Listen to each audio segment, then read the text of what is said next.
everybody on YouTube. What's going on? Hold on. I'm just eating some Tums here. Got a little bit of heartburn. Hold on.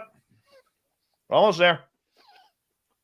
All right. As you can see, the lovely and talented Varla Ventura is here.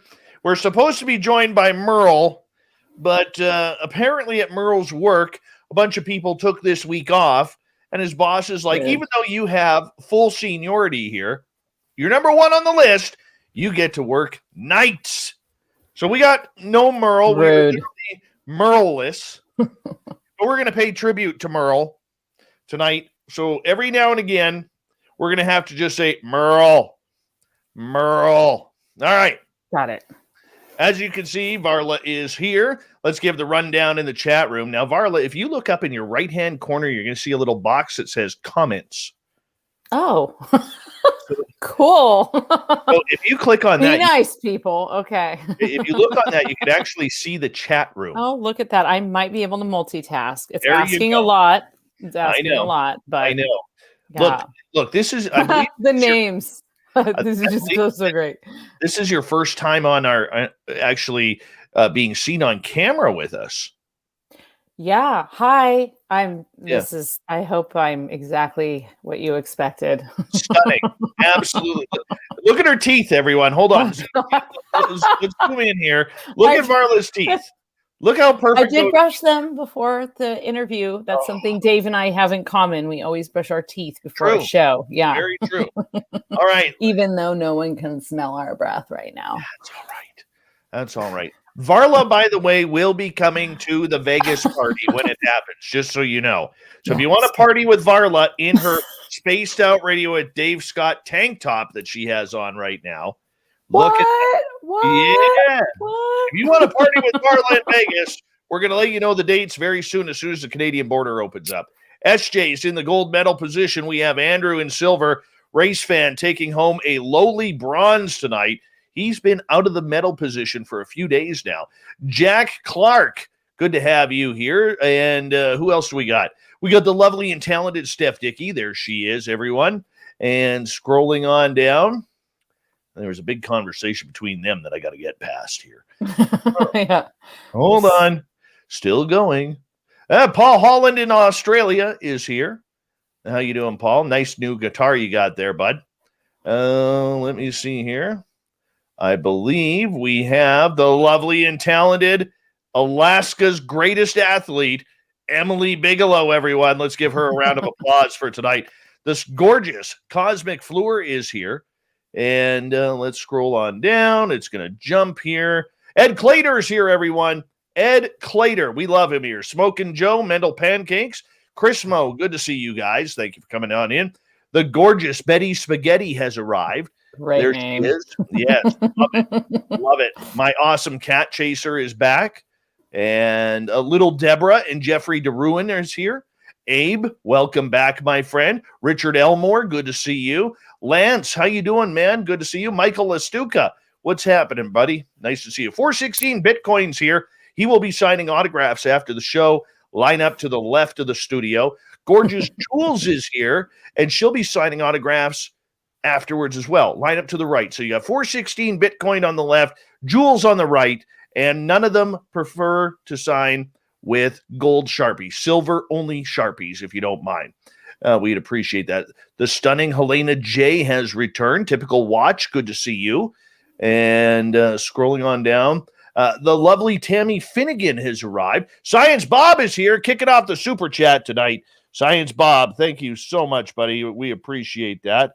And thank you so much. Robert Moore, welcome to our chat room. John Boulderman, Fapster, Cedric, nice to see you. Bonjour, Julien, comment ça va?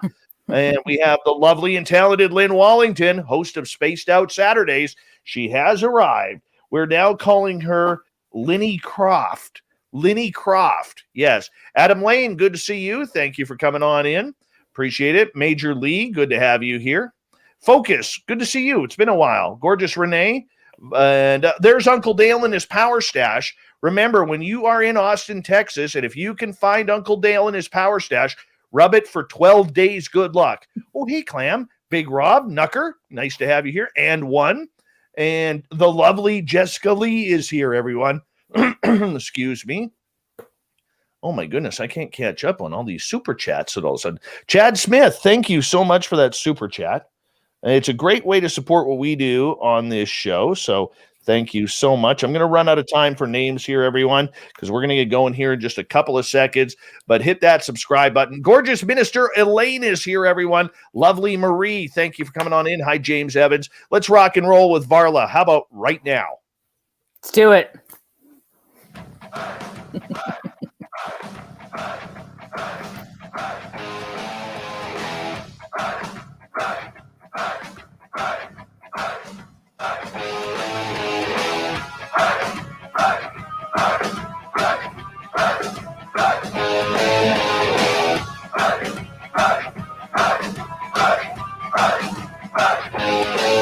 From the mountains of central British Columbia to you listening around the world, this, my friends, is Spaced Out Radio. I am your host, Dave Scott, sitting in the captain's chair of SOR headquarters. We welcome you to tonight's show on our terrestrial affiliates around North America, digitally on TalkStream Live, Revolution Radio, and KPNL. All of our archives are free by going to youtube.com/Spaced Out Radio. Do me the favor, hit that subscribe button. You can follow us on Twitter at Spaced Out Radio and on Instagram at Spaced Out Radio Show. Our website is spacedoutradio.com, where we have a plethora of features for you, including rocking out to Bumblefoot and reading up on Captain Shirk's SOR Newswire. Tonight's show is brought to you by Chive Charities. Help make the world 10% happier by visiting Chive Charities today. You can find them on our website. Now, normally we have Merle here with Ghosts of the Great White North. However, Merle has been called to duty, not for ghosts, not for spirits, not for hauntings. No, his job got in the way tonight. But our guest, you may recognize her. She is one of the top cryptid writers in North America, if not the world. She deals with the dark, the macabre, and every little Pooka and sea hag in between. Varla Ventura is here once again. She is one of our favorites. And we also want to announce that we're going to start bringing on Varla once a month. We have so much popularity with Varla here during the show that everybody keeps asking, when's Varla coming on? When's Varla coming on? So we're going to be setting a date, and we're going to talk away from the show here and set up a schedule where Varla is going to come in. And maybe every now and again, she'll bring in one of her friends where we could get weird. And we can totally do that. VarlaVentura.net is her website. Her books can be found at any major bookstore. Varla Ventura, we love you around here. Thank you so much for joining us. How are you? Wow, thank you. What a great intro. I'm great. That's doing very well. Yeah. That's what I do. Yeah, I know. You just set us up for success. You're Well, really a great host. Well, thank you. And I appreciate that. But it takes a good guest in order to make a good host. And you are definitely one of the best that we have coming on here all the time. And we absolutely love it. Wrong side. Oh. There you go. There you go. Everything's backwards. Oh, I know. Usually we have you on a Thursday. Now you're on a Wednesday. So many and you just got your hair cut and everything like that. But just madness. That's how we like it. Sometimes you just gotta do something different. Now, normally we're talking cryptids and vampires and everything weird and strange around you. But tonight, the one thing out of all the times we've had you on this show, we've never really ever talked paranormal with you. And yet you're a paranormal junkie. Yeah, it's a great topic, and it's fascinating and kind of endless. And probably one of the things that most people have had some kind of experience that they would classify as paranormal, versus something like a cryptid sighting or Bigfoot, where, fewer people come forward and admit that sort of experience. But I think, most of us have seen or felt or had some kind of ghostly encounter. It's, surprisingly common, especially amongst creatures of the night, like, everyone that's listening right now, except for people who are, watching it tomorrow and then The next day and next day. Yes. They're like day ghost people, but that's cool. Ghosts hang out in the day too. So yeah, we like them. How did you get started in all of this? What led you down this path? Everybody has a story. And I know I've asked you this question before, but our audience is ever changing and ever growing. So we got to keep reintroducing you that way. So that way people learn. So for you, how did all of this begin for you? Well, I just probably can pinpoint it as the type of mother that I had. Like everybody always blames their mother for things, but I credit my mother. She raised me in a very witchy environment. I was exposed to a lot of the psychic arts and tarot and astrology. Aleister Crowley, works by Sybil Leek. When I was young, I mean, these were just kind of things that were on the shelf. When I was born, my mom did my horoscope, and it was the first entry in my baby book, you know, what my signs were. So I think I just entered into a world in which I was very hyper aware of the occult. I have spent very little time in churches, but I have spent quite a bit of time in occult shops and getting supplies and assisting with rituals and things like that. And that was just a more common part of my upbringing. We spent a lot of time in cemeteries. I still spend a lot of time in cemeteries. Something very common in my family, and actually my siblings all do it. They're not all as weird as me, but we all have this gravitational pull toward cemeteries and the cemetery iconography. So I think that is how I I was just born into this world that sort of fostered weirdness and a little bit of a different worldview, which I had no idea was different until, you know, I started getting older and going into the world and realizing that, you know, people do other things, like they go to church and they, you know, they have like clean houses and stuff. Yeah. So and then, you know, you find your people, you just find your people, you find your, like, you know, late night artists and your weirdos. And so, you know, and then my mom had a couple of great friends also that are very witchy, and they were a big influence on me. So, you know, you're a kid and you're impressionable. The kind of adults you have around you is really important. And I remember I have a son, and I remember meeting this family, and they were so nice. And I thought, oh, I don't know if I want to tell them like what I do. So we were kind of getting to know each other, and I finally told the dad, I was like, well, you can look up my website. And he was just, I said, I was a little hesitant because I didn't know if they were church going people or whatever. And I wanted our kids to be able to play. So I didn't want to like interfere in my weirdness, and, which is my own weird thing. And, he just said, what?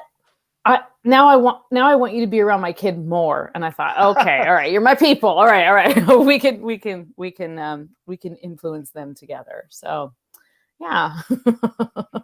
Well, that is good. That is very, very good. And we are glad to have you here, you know, filling on in and being a part of the family here, because, you know, you've always kind of fit right in with us. You really have. Thank you. I always feel so welcome, and your audience is just so like, I don't mean nice, like, oh, everybody's just like so sweet and charming, but everyone is just funny, quick-witted, interactive. But I don't know if I've ever seen, and like mostly I've seen like kind of like the Twitter exchanges, and I've seen very little like just rudeness. And I'll tell you what, I've been on other shows, which you know, I won't name, but if there's a little repetition in the name, a certain national paranormal show, and the people in those chats are horrible to each other and to the guests and to the host. They're just brutal. And it's like, what are you like? Just go do something else, you know, just, you can turn this off. You have the control, you know? So I really appreciate your audience. They're fun and funny and ask great questions and interactive, and it's great. Well, we like them too. We like them too. Totally stick around. Now, for you, you're one of the very few people in this industry that has actually made a career off of writing and research and everything. And I know this was, may not have been the life goal, but it's where you ended up, and you've been able to define. Oh, it was the life goal. Oh, was it? Okay. Yeah. It's still the life goal.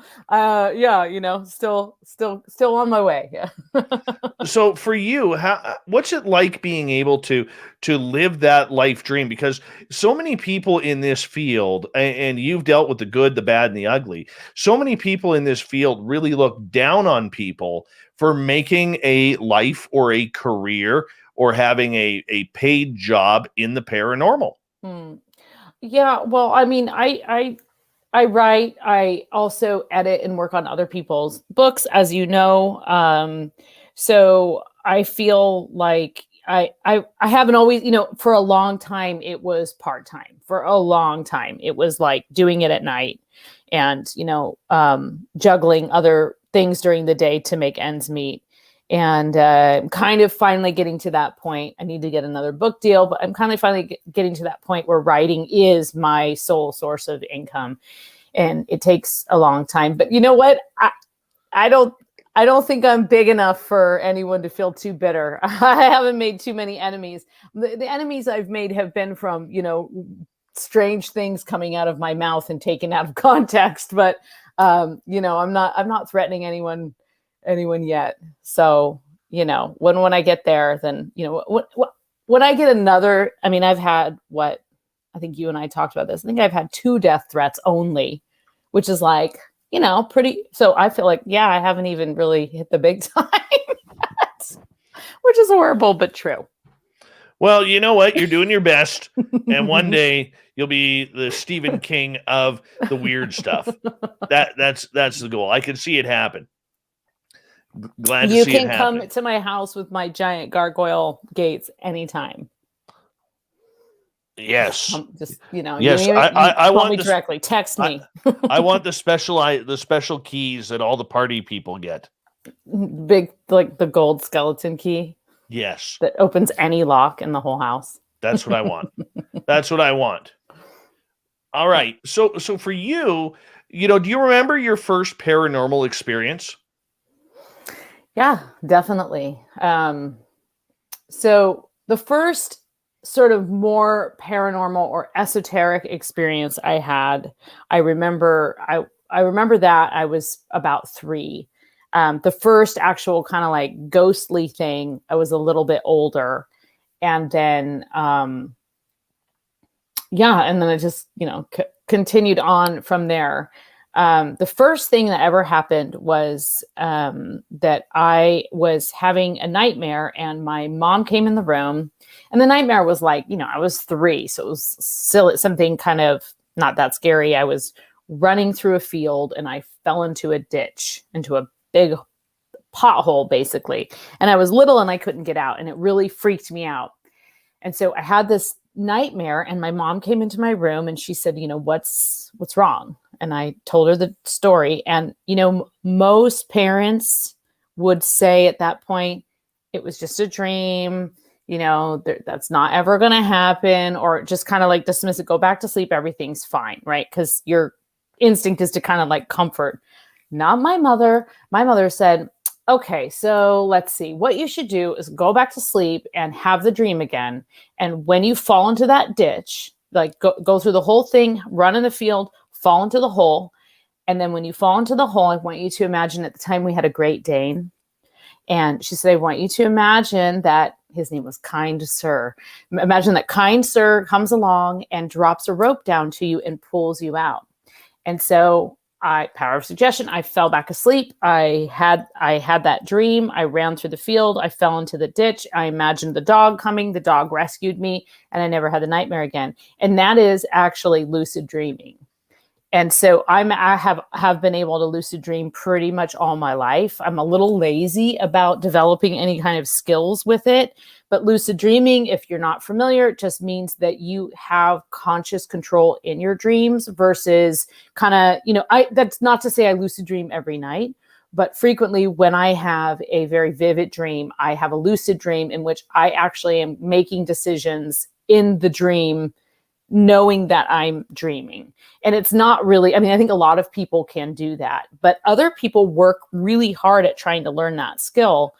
And I was gifted that by my mom at a young age and understood that that was something that your mind could do. So that's not exactly paranormal in the like ghost experience kind of category. But to me, that was that was my gateway into the unusual, you know, kind of just the other realm, a different way of thinking, the psychic arts, if you will. Were you ever deep down scared of the paranormal or any of these experiences? No, actually, no. I know, isn't that weird? No, I've many years yet to live to be scared, so it could happen. But I have had a couple of like kind of freaky experiences, but I wasn't particularly scared at the time because I think I wasn't really processing what was happening as a paranormal experience. So it's usually kind of like after the fact when you're thinking about it and you're just like, whoa, what was that? Wait, I don't have, you know, there's no one else in the house kind of thing. So I think, yeah, I haven't though. I have been alone and felt something like pressing on my bed and, you know, been kind of like, not sure what that is. I think I'll sleep with the light on, but never like I've never been terrorized or terrified. I really haven't. And I've had a lot of paranormal experiences. I've seen quite a few ghosts. I've heard a lot. I've sensed a lot. And it's not that they're all been great and like, yay, we're friendly ghosts. It's just that I don't. So I was just taught at a young age, and part of the reason that I enjoy cemeteries is that I do not fear the dead or the unknown as much as maybe, you know, someone who thinks cemeteries are scary. You know, like I just don't have that reaction. So in other words, it's tough to scare me. Now I love scary movies. I like trying to get to that place where I'm actually genuinely terrified. And I recently listened to a book that really scared me because I usually read like in paper, but I was listening to a book and it was just, you know, one of those kind of scary haunted house scenarios that was just a little too similar to my own life and horrible things happening. And so, you know, that kind of thing kind of scares me, but that's not an actual paranormal experience. So yeah, I've never really been, I mean, I've been like kind of on edge or full of adrenaline, but never really terrorized. I know some people have had experiences with poltergeist or, you know, being all cut up or whatever, but not me. You're like, God damn it. Why wasn't that happening to me? Why was I not getting chased around by poltergeist and hellhounds? Yeah, it's so unfair. You know what, though? I'm the same way, though, because I literally am really, really upset that I have not been taken on a UFO. Oh, bummer. But what I'm saying is consciously. Okay, like I don't want this nighttime crap. You know, come get me in my bed. I want the ship to land in my backyard, just like when I saw the landed craft back in 2014. And I want to walk up to that ship. I want to get on board and I want to go for a ride. Yeah. And like, yeah, hey guys, let's hang out. Let's try and communicate. I'm doing a weird thing with my legs. Sorry. That is weird, but it was that's okay. weird. I had to like put it down over there. It was painful. Where I was sitting crisscross applesauce there. Well, you know, but we all want that. And you know, if you're an experiencer of anything, do you personally ever want to take that to that next level? Is that the goal? Well, what do you mean? Like if you have the experience. What do you mean by next level? But what? Oh well, what kind of wine do you have? No, I'm kidding. But what I'm saying though is Coke. for most people who have experiences, they're fleeting, they're short. You know, yet they screw with you for days, weeks, months mentally. Yeah. And we Yeah. want to take it to that next level. We want to have it happen again, except longer. We want to study it more. We want to be prepared for it. That's what I'm talking about. Yeah. Yeah. Of course. Of course I want that. And it never happens, right? It's like you don't that's not how the paranormal works, right? It's like it's not something you can just, I mean, people try to summon things, but the truth is that the truth is we don't really know. I think it ties in with second sight and psychic abilities, and it does, and that all depends greatly on what's going on around you, what kind of people are around you or not around you, you know, whatever, like residual hauntings in a house, like all, history, all of those kinds of things. That is such a vast topic too. It's like, what even is a ghost, right? Like some people say it's energy. Some people say it's, a life force that is, stronger. Other people say it's, someone who's in limbo. There's just like, we don't know, but we know that we have had these experiences, and we know that we've had these kind of unexplained things. And of all the stories that I've heard, the paranormal experiences are the most convincing and believable. Not just because I've had them myself, but also because I think, people very close to me have described in great detail some kind of, in fact, right now, she might be watching, I don't know, but I've got a friend who lives in a house, and she's not having a great experience with it. Her house is haunted. And since she's been home more, this is what we have been having all kinds of interesting discussions because of quarantine, she's been home more, and she's a home health aide. So she was hasn't been able to work during COVID. And so she's just been in her house more. And she had a roommate. The roommate moved out. And so we were saying, well, was this stuff going on already? And then the roommate moved out, and now you're alone in the house. And so you can hear it more, or what? But there's been insane things happening, like crazy noises in the basement. One night she called the police because she was convinced someone was in her basement, and there was nothing there. And she said the other night she sent me pictures of like crazy wisps and strange shadows flickering. Her lights flicker on and off. She's seen like a tall, dark guy with like a bent neck because he can't fit in the room, like all kinds of super freaky stuff. And it actually is physically kind of affecting her. So I haven't been able to go there, but I have wondered, like, what would happen if I went there for a week? Like, would I also encounter some of those things, and would I regret everything I've said? I don't know. I don't know if I would either. I really I would don't totally go. It's just I can't go right now. So, just there's a pandemic still going on. So yes, I know. Yes, I know. Can't get there. But soon.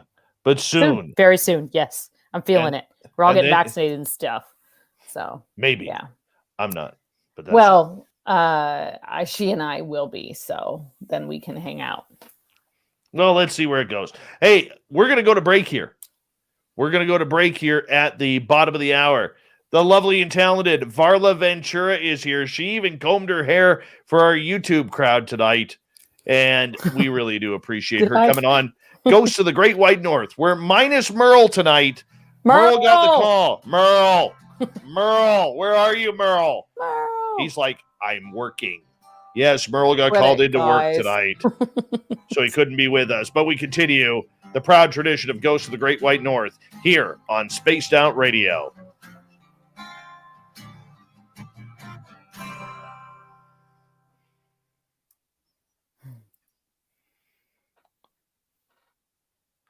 Thank you, Minister Elaine, for that amazing super chat and putting in my order for a front yard landing. Nice.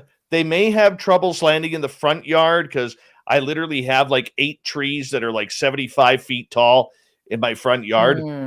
Backyard? Backyard is empty. If we could switch it to the backyard, I'm in. I'm game. I don't want to be ruining any spaceships. Yeah, they probably wouldn't want that. No. No. Fapster Dave even showered for Varla today. Oh. Look at that. Brushed his teeth and showered. Fancy. That's how I roll.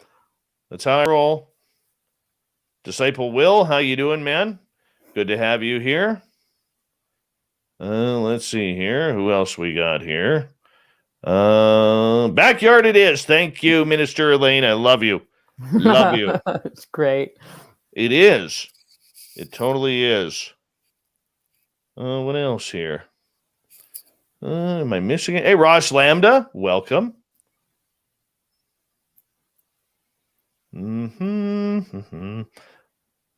Dave found a booger on his finger. No, he didn't. No, he didn't. Don't say that, guys. Merle. You know, we're going to quickly call Merle up. Okay. Hold on. Like, I'm not work. What is he? Well, that's not my business what he Hold on. does. We don't want to expose him too. No, hold on. Let's call Merle up.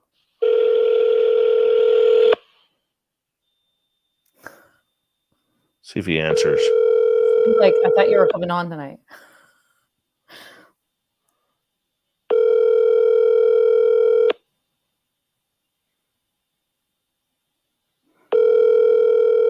Should we leave him a voicemail? You've reached Mike. I've missed your call. Please leave a message and I'll call you back when I can. Merle.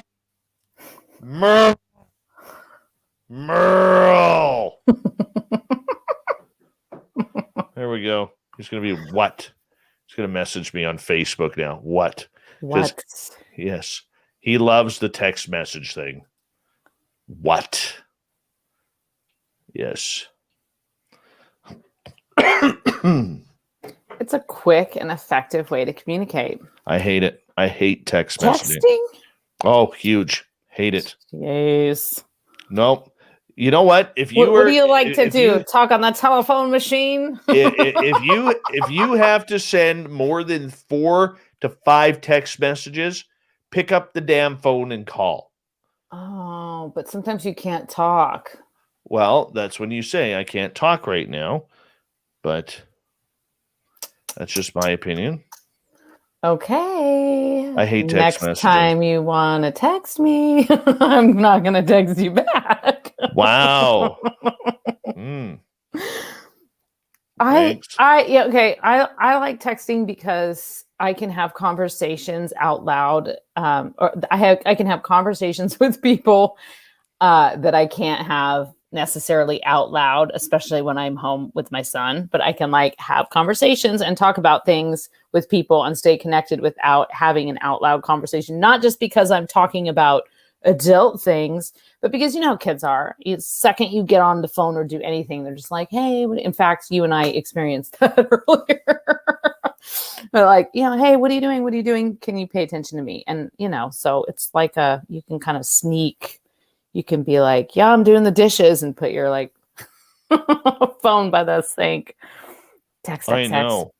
Although I will say I actually do hate the act of texting because I'm a really fast typer and I'm a really bad texter. So yeah, I'm the one that always sends the thing that has, you know, multiple typos and yeah, I don't care. Yes. You get the gist, right? And then autocorrect.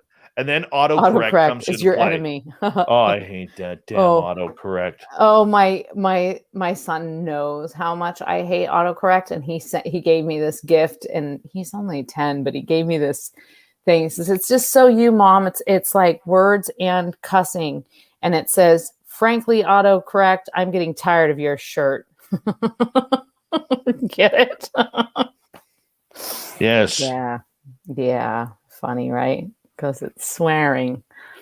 Damn swearing. Jeremy Jones, how you doing, buddy? Good to have you back. Yes, Merle's name is Mike. Merle's real name is Mike. Cat's out of the bag now.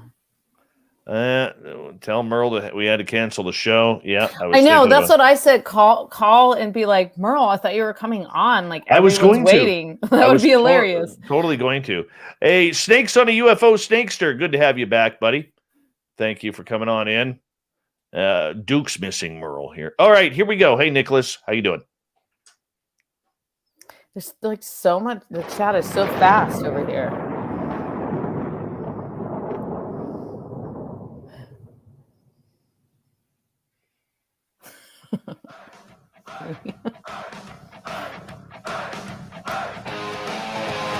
Second half hour of Spaced Out Radio is underway tonight.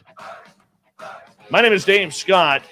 Thank you so much for joining us. Really do appreciate earning your listening ears. I want to remind you that if you miss portions of this show or others, check out our free archives by going to youtube.com/Spaced Out Radio. Just do me the favor, hit that subscribe button.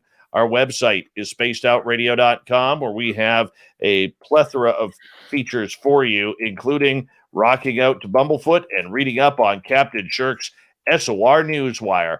Follow us on Twitter at Spaced Out Radio and on Instagram at Spaced Out Radio Show. We continue on tonight. Ghosts of the Great White North. We are missing Merle tonight because Merle got the big call to go into work, and he says, Merle, to each and every one of you tuning on in tonight. But our guest is Varla Ventura. Merle, that's Merle. right. Merle. You have to say it like a cow would moo. You got Merle. I'm not going to do that. That's the way he likes it. That's the way he likes it. Hey, you can't make this I'm not stuff. going to do that yet. Yeah, we can't make this stuff We'll up. close the show with that. Exactly. And let's move on here, because we have been talking paranormal all night long with you, and that's the way we're going to continue it. But first, our Saturday host on our YouTube channel, Lynn Wallington, says, you only get the best, Dave, Varla. You know what, Lynn? I'm just going to say I'm willing to share Varla with you. I'm willing to share Varla because she is that awesome.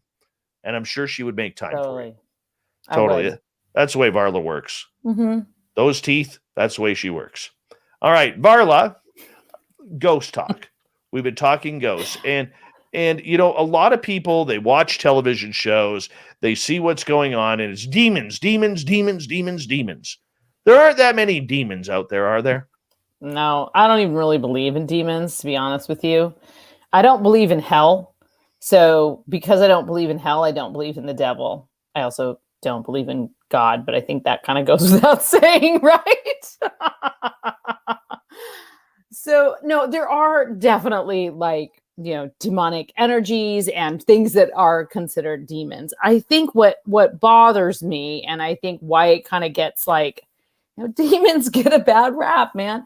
No, it's that anything, and this has been going on for hundreds of years, right? Like since before the witch craze during the medieval times, when, the cow dropped dead and everybody blamed the little old lady down the street who knew how to give people abortion herbs, So, but the idea that anything that isn't sanctioned or isn't very tangible and clear is also considered demonic.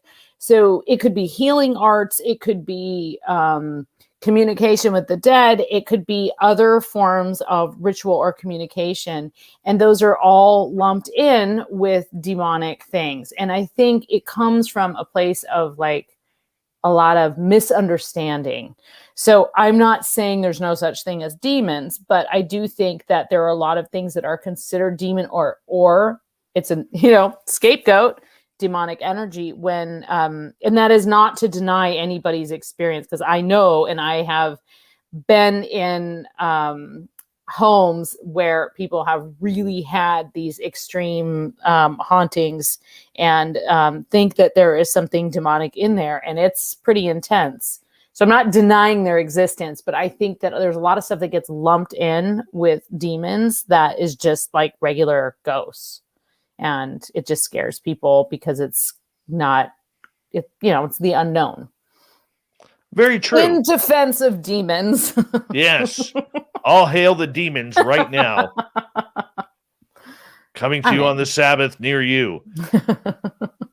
Yes. But for a lot of people, okay, and I know your opinion on demons, you don't really believe in them and so on and so forth. I mean, you're allowed to have your opinion. Other people's have different opinions and so on and so forth. But the fact is, a lot of people are having some very horrific experiences when it comes to the paranormal. You know, have Yep. you ever researched any of those real grandiose type stories where Yeah. things are flying off the wall and poltergeist activity, people and animals in the house, pets in the house getting attacked? What's that Yeah. all about? Yeah, I've interviewed a few people. I've been to a few homes where they've described some pretty intense things. I think you got to respond to that one. I think that there's certainly like a scale, I guess. For me, I would say I have definitely been in places where there has been, if you want to call it demonic energy or really negative energy, um, some pretty horrific places. And there have been horrific things that took place there that I think also feed that energy, whether you know about it in advance or not, right? Like, for example, I have visited concentration camps when I was in Europe, and that's really intense energy. Like, I can't even really talk about it, but going in, right, it's not going to be like pleasant. So when you go into a home and you sense that kind of energy, then yeah, you definitely kind of wonder what's going on. But I have also noticed some patterns with people that have had some extreme negative things happening in their house.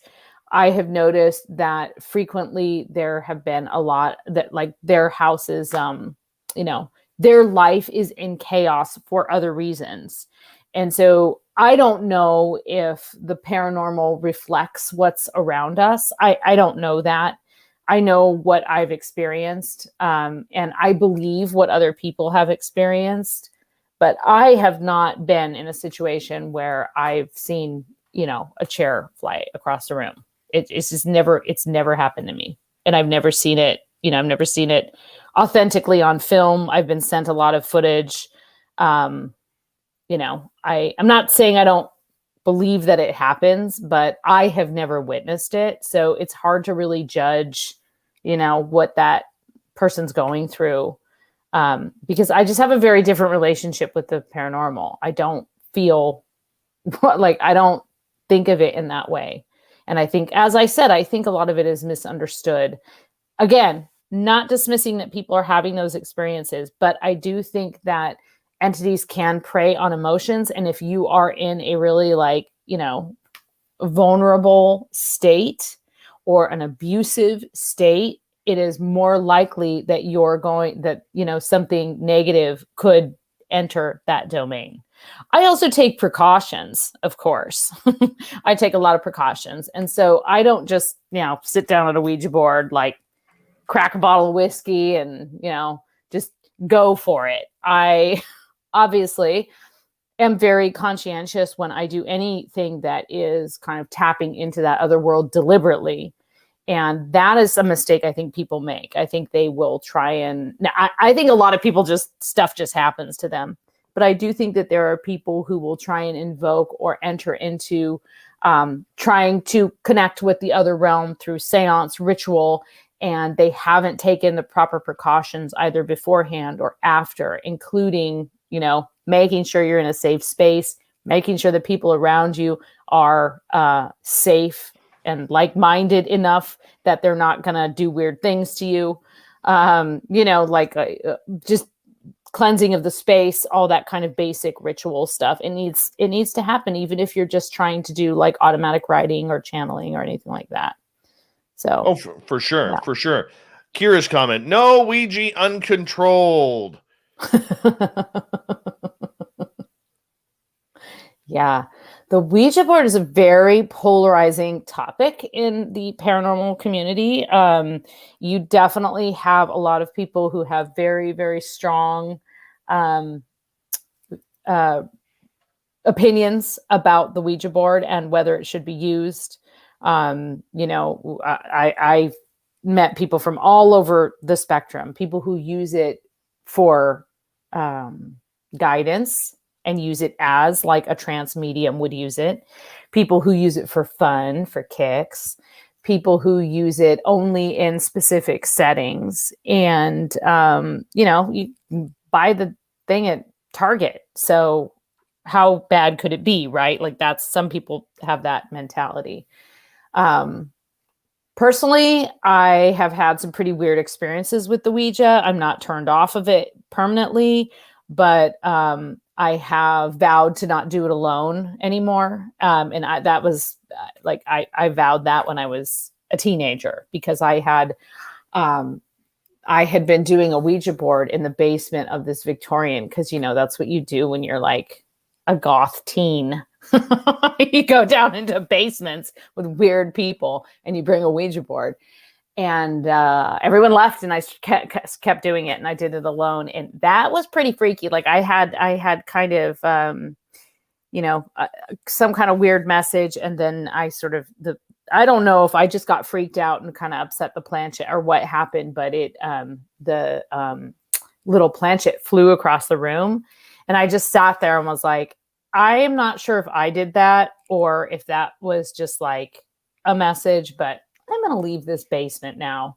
And so I just, picked up the board and found the little thing. And I haven't really done it. I certainly haven't I've done it, but I haven't done it alone. So, and that was my big lesson, because I hadn't done anything. I was just like totally goofing off, probably like half lit, just like, yeah, let's do the Ouija board. I got the Ouija board. And it's irresponsible. It's irresponsible paranormal behavior. One must take proper precautions.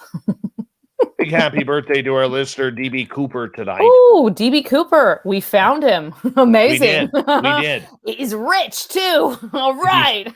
Yeah, with a whole happy birthday. Happy birthday.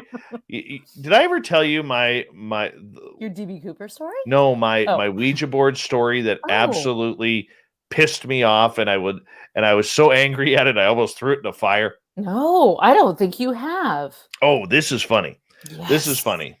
So one night we're playing it on the Ouija board. There's 4 of us. It's a spirit board, not a Ouija board, a spirit board. Apparently there's a difference, even though they all have a board, the letters, numbers, and planchette. But that's the way the spirit world works, and people in spirituality got to segregate everything. It's not a Ouija, something else. I think Parker Brothers tried to copyright it and just really messed everything up for people. So anyways, here we are, 4 of us playing the Ouija board. And all of a sudden it comes to me, the spirit literally wants to talk about me, had a message for me. Ooh. And it said, you're about to win the lottery, or something along those lines. Ooh. So I'm like, okay, cool. What are the numbers? So I started asking some questions, because I'm very superstitious. I get that from playing sports and everything like that. So when I buy a lottery ticket, I always, I once won $100 on lottery. So I go back to the same gas station to get the tickets. So I started asking these questions. I said, okay, when's the draw? It says, I think 6 or 7 weeks from now. I went, okay, how much is it going to be? 43 million. Okay, cool. Where do I get the tickets? Go back to, it spells out same place or something along those lines. And so, of course, I'm watching. I'm not buying a ticket beforehand, nothing. I'm going to test this out, see if it works. So I go spend coming up to that week. Holy cow, here it is 7 weeks later. And the lottery is carried over, and it is now $43 million. Like this, right. Ouija board was right. Spirit board. Sorry, spirit board. So I go in there, I buy my ticket. I don't even look at my numbers. I put them in the pocket. I drive off to work. I get my day going. You forget about things. We go back to our friend's house that night. And my friend, we set up the Ouija board, and we're going. All of a sudden the board, points to me, like the planchette comes to me, and then spells out, congratulations. I'd forgotten about my ticket in my pocket. Oh, can I do that? Oh, yeah. No, you can't. You can't. Okay. So got carried away. So the board spells out, congratulations. And I'm like, congratulations. And my friend says, your lottery ticket. So I quickly race out to my car, grab my lottery ticket, hop online, and they had terrible Wi-Fi there. So it took me like 10 minutes to find out. Like, I'm shaking now, because everything has happened so far. And I look at the numbers, and I don't have a single number on 6 different lines. I don't have a single number. And I flipped out. I'm like, do you think this is a joke? No. Ooh. You told me that I was going to win. Are you lying to me? No. Well, I didn't win. Sorry. It spells out. Right? And I was like so angry, dude. So angry. Like, everything that had happened up to that point, totally predicted it. And not even a single free play. Them spirit bastards couldn't even give me a single free play on the lotto. And I was mad. I was not mad. A single number. So not even a single number. Most people say, like, I stopped doing the Ouija board because I had this weird experience. And you're like, it totally lied to me. Like, it burned me on the lottery. That's just not cool. That's amazing. Have you done it since? No, I'm still angry. Yeah, you're so mad at it. So, you can hold a grudge, Dave. I mean, this is like going on. This is like going on now. What was it? That happened in, I think, 2013, I believe. 8 years. 8 years. Bring one to Vegas. We'll see how it goes. I don't even own one.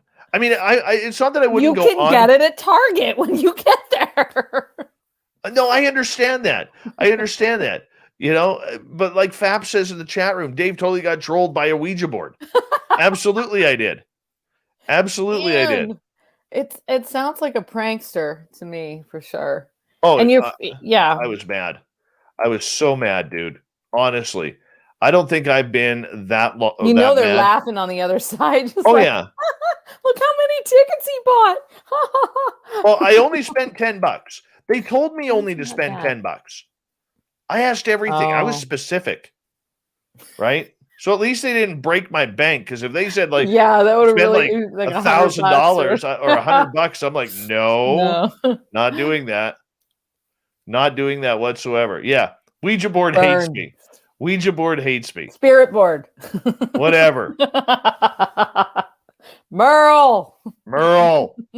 So, but here's the thing, though. When you talk about Ouija boards, and we can laugh at that story, and gosh, I guess I could laugh at it now, right? It's really funny, Dave. But a lot of the times, how do we know what we are connected to? Yeah, in order to see, are we actually talking to our loved one who has passed on, or are we talking to a spirit that's literally mocking?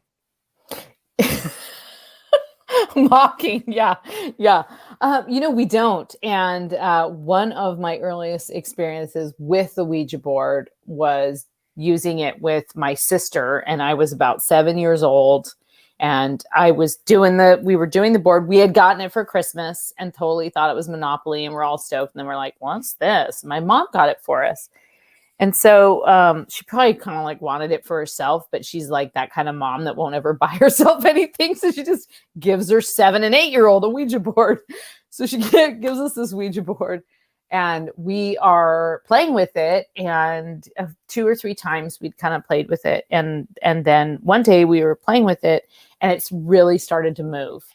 And my sister, I knew by her face, by the terrified look on her face, that she wasn't doing it. And I knew I wasn't doing it because, I was me. And so it kind of started just like spelling out a name. And it ended up that it was spelling out the name of this little girl's grave that had been found on the neighboring property. There was like a lone grave of like a little 7-year-old girl who had died back in, the gold rush era and had been buried alongside the road. And it's spelling out the name of this little girl, and we're kind of like partway in conversation with it. And my mom comes through the room. She's like, oh, what are you girls doing? And we're like, oh, we're talking with this ghost, And my mom, she went white as a ghost, because I don't think she thought that a couple of kids could actually make any kind of like contact with it. So she just, I just like gave it to us to play. I don't really know. She just probably thought it was relatively harmless. And again, I do think she probably just wanted it for herself, but couldn't buy it, didn't want to buy it for herself. So anyway, she said, what are you girls doing? And we said, oh, we're talking with Elise or whatever this kid's name was. I don't remember now. That's my sister. And she walks in and she picks the board up and she just slams it. You can hear the planchet kind of like crunching inside. She puts it under her arm. She just marches out the door. And we're like, what? What's happening? And and then she told us the only thing she said at the time, and since then, of course, I was so little, but since then we have talked about this numerous times. And she said, you just don't know, what you're talking to. Like, you don't know what kind of like, she didn't say portal you open, but you don't know what kind of like gate, what you're actually talking to. And later we talked about it. It's actually like not unlike, like an online predator, right? It's like someone goes in like a kid's game and starts talking to them and they say they're a kid also. And then the next thing you know, it's like, some 52-year-old dude in Missouri or whatever. So like kind of creepy. And so I think she just thought, whoa, they made contact with something. They're really vulnerable. And so ever since then, anytime I had used it, I never found that. And then I had that experience, 10 years later, I was like, Ouija board. Yeah, I know how to do that. Let's get that out. And had that kind of weird exchange in the basement and then realized like, yeah, my mom was totally right. I don't know what that was, but not cool. Not cool to be kind of like flip about it. I was definitely flip about it. So yeah, I would be too. Know. I would be too. See, I've never experienced anything like that with the Ouija board. That's really, really strange or violent. Now, we did have one time when we were in that group, they had we only got about 90 seconds here, but they had a wood stove fireplace in between their kitchen table and their kitchen. And that fireplace hadn't been lit since like 9:30 that morning. And here we were, it was about 10 o'clock, 10:30 at night. And all of a sudden the house started getting warm. And we look and there's a fire going in the fireplace. And so here we are, the man of the house says, who lit the fire? Right? Who lit the fire? And it was like, we're all like, I didn't. They go to the kids. Did any of you kids light the fire? Nobody touches the fireplace because the kids aren't allowed. Right. And then all of a sudden, our fingers are on the planchette while we're trying to figure this out. I mean, And the planchette starts to move. Ooh. And the lady of the house says, "Did you start the fire?" Yes. Oh no. Freaky. And then she goes, "Why?" It spells out, "I was cold." Oh. So there we were. That's the weirdest thing I've seen. Reasonable. That's perfectly reasonable. But I've never seen any fireballs or smacking at the walls or lights flickering or anything like that. I feel ripped off on that part. Oh, you're young enough. It could happen. Like I said, bring it to Vegas. I don't own one. You do. Get it at Get one like at Target at the airport. All right, no. Vegas party. We're gonna have a Ouija. Everybody bring. We're gonna have a Ouija board party or your spirit board. Yeah, we're gonna have a spirit board party in Vegas when we hold the Vegas party for Spaced Out Radio. Yeah, we're gonna be like super irresponsible and see what happens. Exactly. That's what Vegas is for. Exactly. Yes. Then I'm gonna be at the poker table with sitting with four aces. And I'm going to get beat by a royal flush. That's what's going to happen. Varla Ventura hanging out with me. No Merle tonight for the Ghost of the Great White North. Merle, he's working. That's apparently more important than broadcasting Ghost of the Great White North with us. But hey, we got Varla Ventura here. That's all that matters. Hour 2, next on Spaced Out Radio.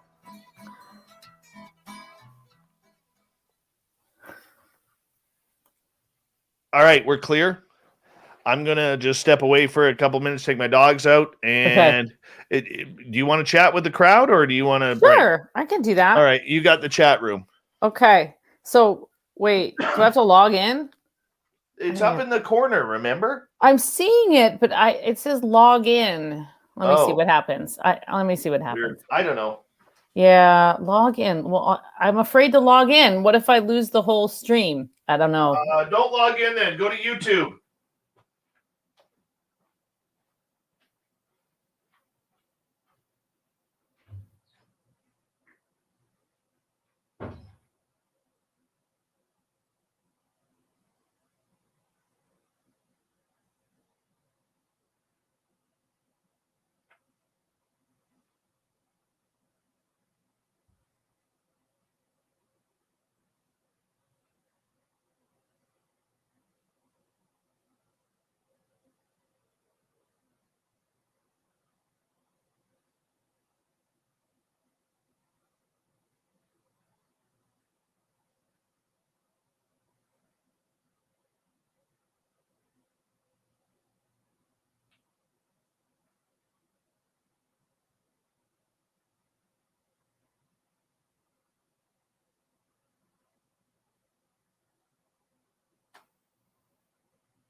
You took yourself right out. Across the streams, man. As soon as you said go to YouTube, I like hovered in the corner and it left StreamYard. So I did manage to get over to YouTube and say I crossed the streams. And I was like, oh no, I have to just wait for Dave to come back. That's okay. Yeah. That's okay. Mr. DB Cooper, thank you so much for the super chats. I want to answer your question directly that you asked. The answer is no, I'm not going to do that. Not that I'm holding a grudge or anything.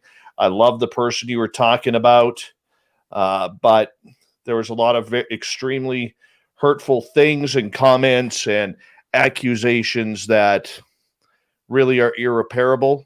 So, unfortunately, as much as I respect that person and that person's an incredible broadcaster and I miss him, but unfortunately, I can't do anything about that. So sorry about that.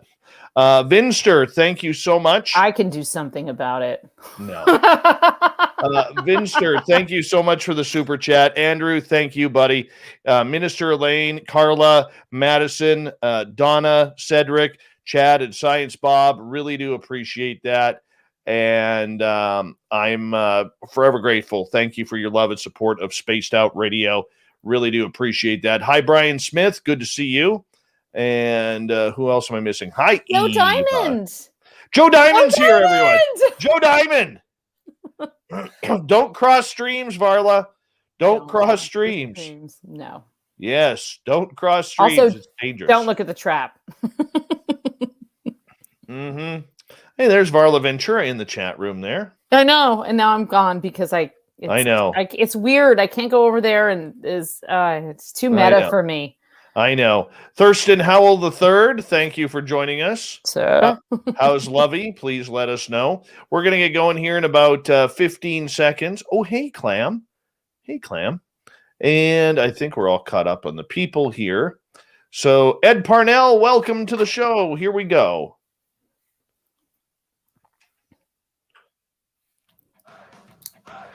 You're listening to Spaced Out Radio with Dave Scott. Follow Dave on Twitter, Spaced Out Radio, and on Facebook, Spaced Out Radio Show.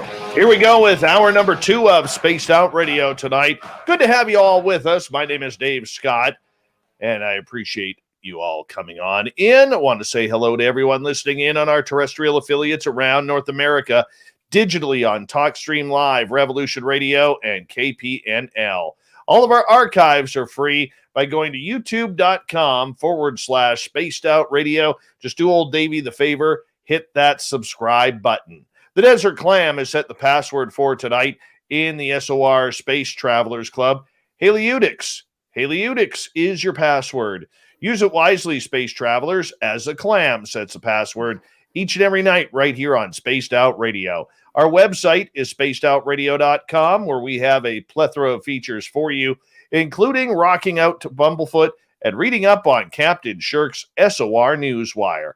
Follow us on Twitter at Spaced Out Radio and on Instagram at Spaced Out Radio Show. We continue on with Ghosts of the Great White North tonight. No Merle. He dumped us. He had to work tonight, unfortunately, but he does say his love and hello to all of our audience out there who supports Big Bad Merle and this show once a month. But our special guest tonight is Varla Ventura. She is one of the top cryptid and scary authors out there. You can find any of her books in any major bookstore. Varla, welcome back. Why, thank you.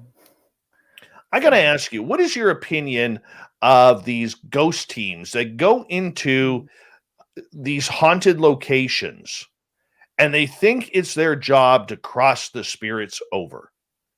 Oh, I'm okay with them. I think, there are a lot of shows where I'm not huge fans of the whole investigation team necessarily. But you also have to keep in mind, like, things for television are like sort of brutally edited, and it's like 8 hours of somebody sitting there going like, did you hear anything? Did you hear anything? And then, you splice it together with the footage of them going like, come on. So, but I know a lot of people, and actually quite a few people that I've met just through kind of the late night radio show paranormal community who are part of investigation teams. And they frequently go with, it's often like an assemblage of someone who has a lot of sort of the medium and the sort of psychic sense. You often have somebody who is practiced in like a cleansing or, consider themselves, a witch or someone that can help spirits move on. In particular, if it's a situation where the people are like being terrorized or afraid in their homes.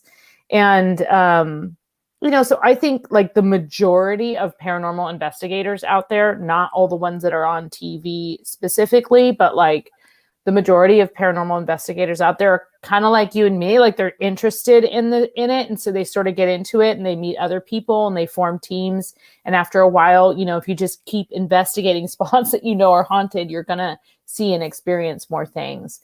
And I don't I have never had to have like a, exorcism or whatever, but people definitely have. And it's something actually that's come up. I was mentioning my friend earlier, and she doesn't necessarily want like her house purged, but she did try and do some things herself, and it seemed to kind of exacerbate the whole thing. So she is, in the market for a person that can come and kind of just like help just sort of cleanse and reset the space and see if they can communicate more directly with whatever these things are in her house. I mean, the objects are moving. It's pretty intense.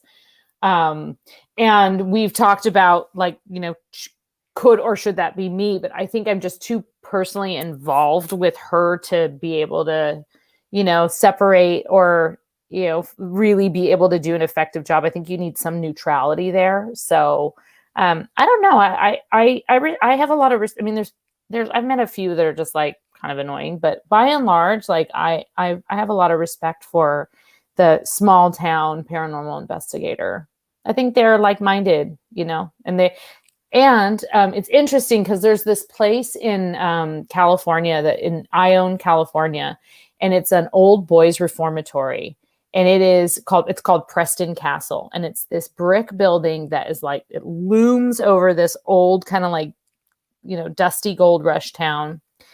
And it's kind of in the southern foothills. And it looms over, and it looks like Hogwarts from the distance. And I went there with my mom and sisters, and we stayed the night. And as you're driving up to this thing, and like the whole top floor of this castle-like structure is not even like, it doesn't even exist. And so there's bats and owls swooping out at me. You're just like, whoa, what is happening? This feels like I'm in like some kind of movie.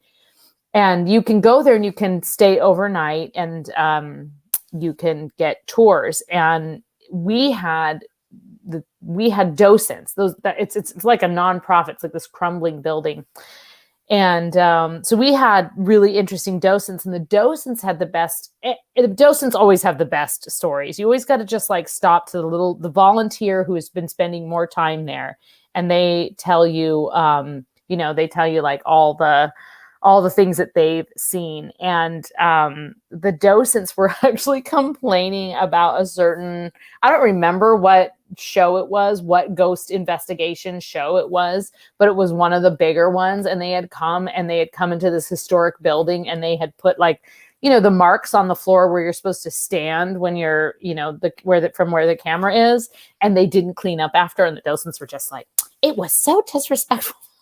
This was really funny. But then we actually had this great experience, and we had like a docent kind of like call out to this one ghost, and I got these really cool pictures, and we just had this really great experience kind of wandering around this, dark, creepy, crumbling mansion of a house that had like peeling wallpaper, and the infirmary that still had like a couple old beds, just like the bed springs. And it's really a weird place. Like, I don't know, a lot of weird stuff happened there.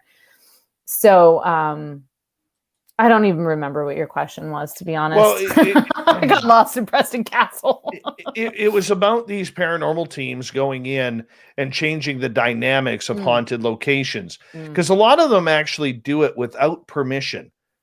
I know we, at my museum where I was doing a ghost tour prior to COVID, we had a psychic lady come in, and I protect those spirits and ghosts, and our entire team does. Like we baby them, because they are the reason why. I'm just going to leave this right here for you. You like whiskey?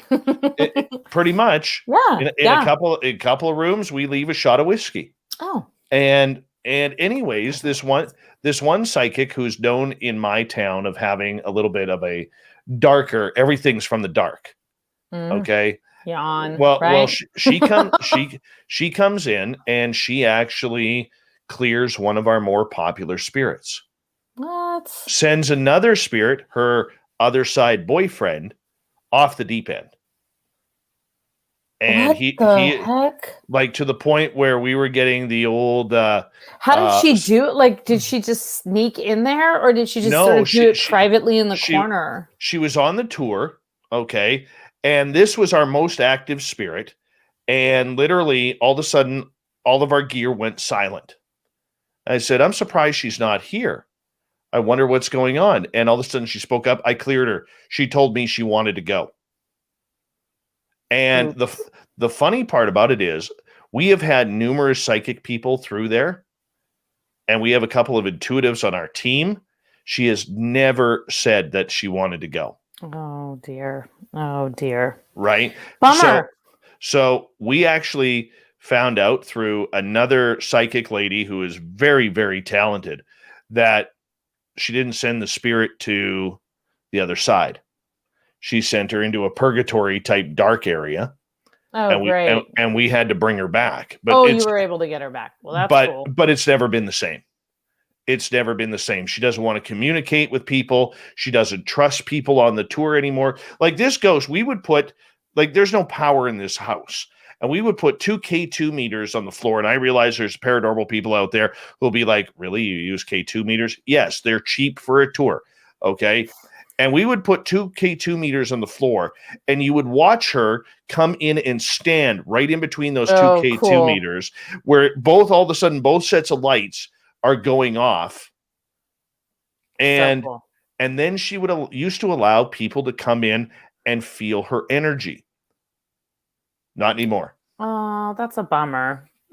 Yeah. So, well, the paranormal community and the spiritual community is rife with people who think they know better than anyone else, and who, of course, like the world, right? But in particular, there is a certain sect who only want to work with the light. And I'm sorry, but like, you cannot have light without the darkness, right? Like, it's got there. Otherwise, everything's just like, I don't know, blurry and non-existent, right? And it's annoying. I find it annoying, but obviously I lean toward the dark. So that I would be mad. I haven't known anyone that has done anything like that or experienced someone getting rid of a spirit without permission. That's pretty. Oh well. Ed Clater on the chat room. Dave takes his wig off after the show. I don't wear a wig, but that is funny. That's real hair, man. Exactly. Cedric is asking, I am an energy empath and believe in feeling the presence of spirit being. I don't believe in using electronic devices for picking up spiritual beings. Which do you think is more effective? Well, I personally am more on the energy empath spectrum of things, but I just think everybody's different. Some people need to see something more visceral in front of them to verify. Other people, maybe have been doing it long enough, they trust their instincts. So I don't really think either one is more effective. I think it depends on the person and the people in the room. And I think especially when you have a collective group, it is nice to have something tangible that you can say, okay, this or this. But for myself, in those situations, I've had more experiences when like I'm further away from the group and maybe someone's doing like an EVP or something over here. And I've had more experiences kind of removed from that. And I think I just happen to fall on that empath spectrum, but I also find the whole thing fascinating and have used electronics. So, I think everybody's just different, and they need, if they're there and they're respectful and they're interested and they're not, they're not banishing ghosts without permission, then I don't think it really matters. I think it just matters that the person is having, an authentic experience that isn't full of like a lot of like weird, negative energy. So. Very true. Very true. But also as a ghost tour person, this, right? Like there's a lot of people that are interested in ghost tours who aren't interested in becoming paranormal investigators or consider themselves empaths, right? And those people enjoy some of those, like you said, putting those EVP meters down, right? Like those people enjoy having that because it can actually kind of move the meter, so to speak. It can move the meter for them because that is evidence.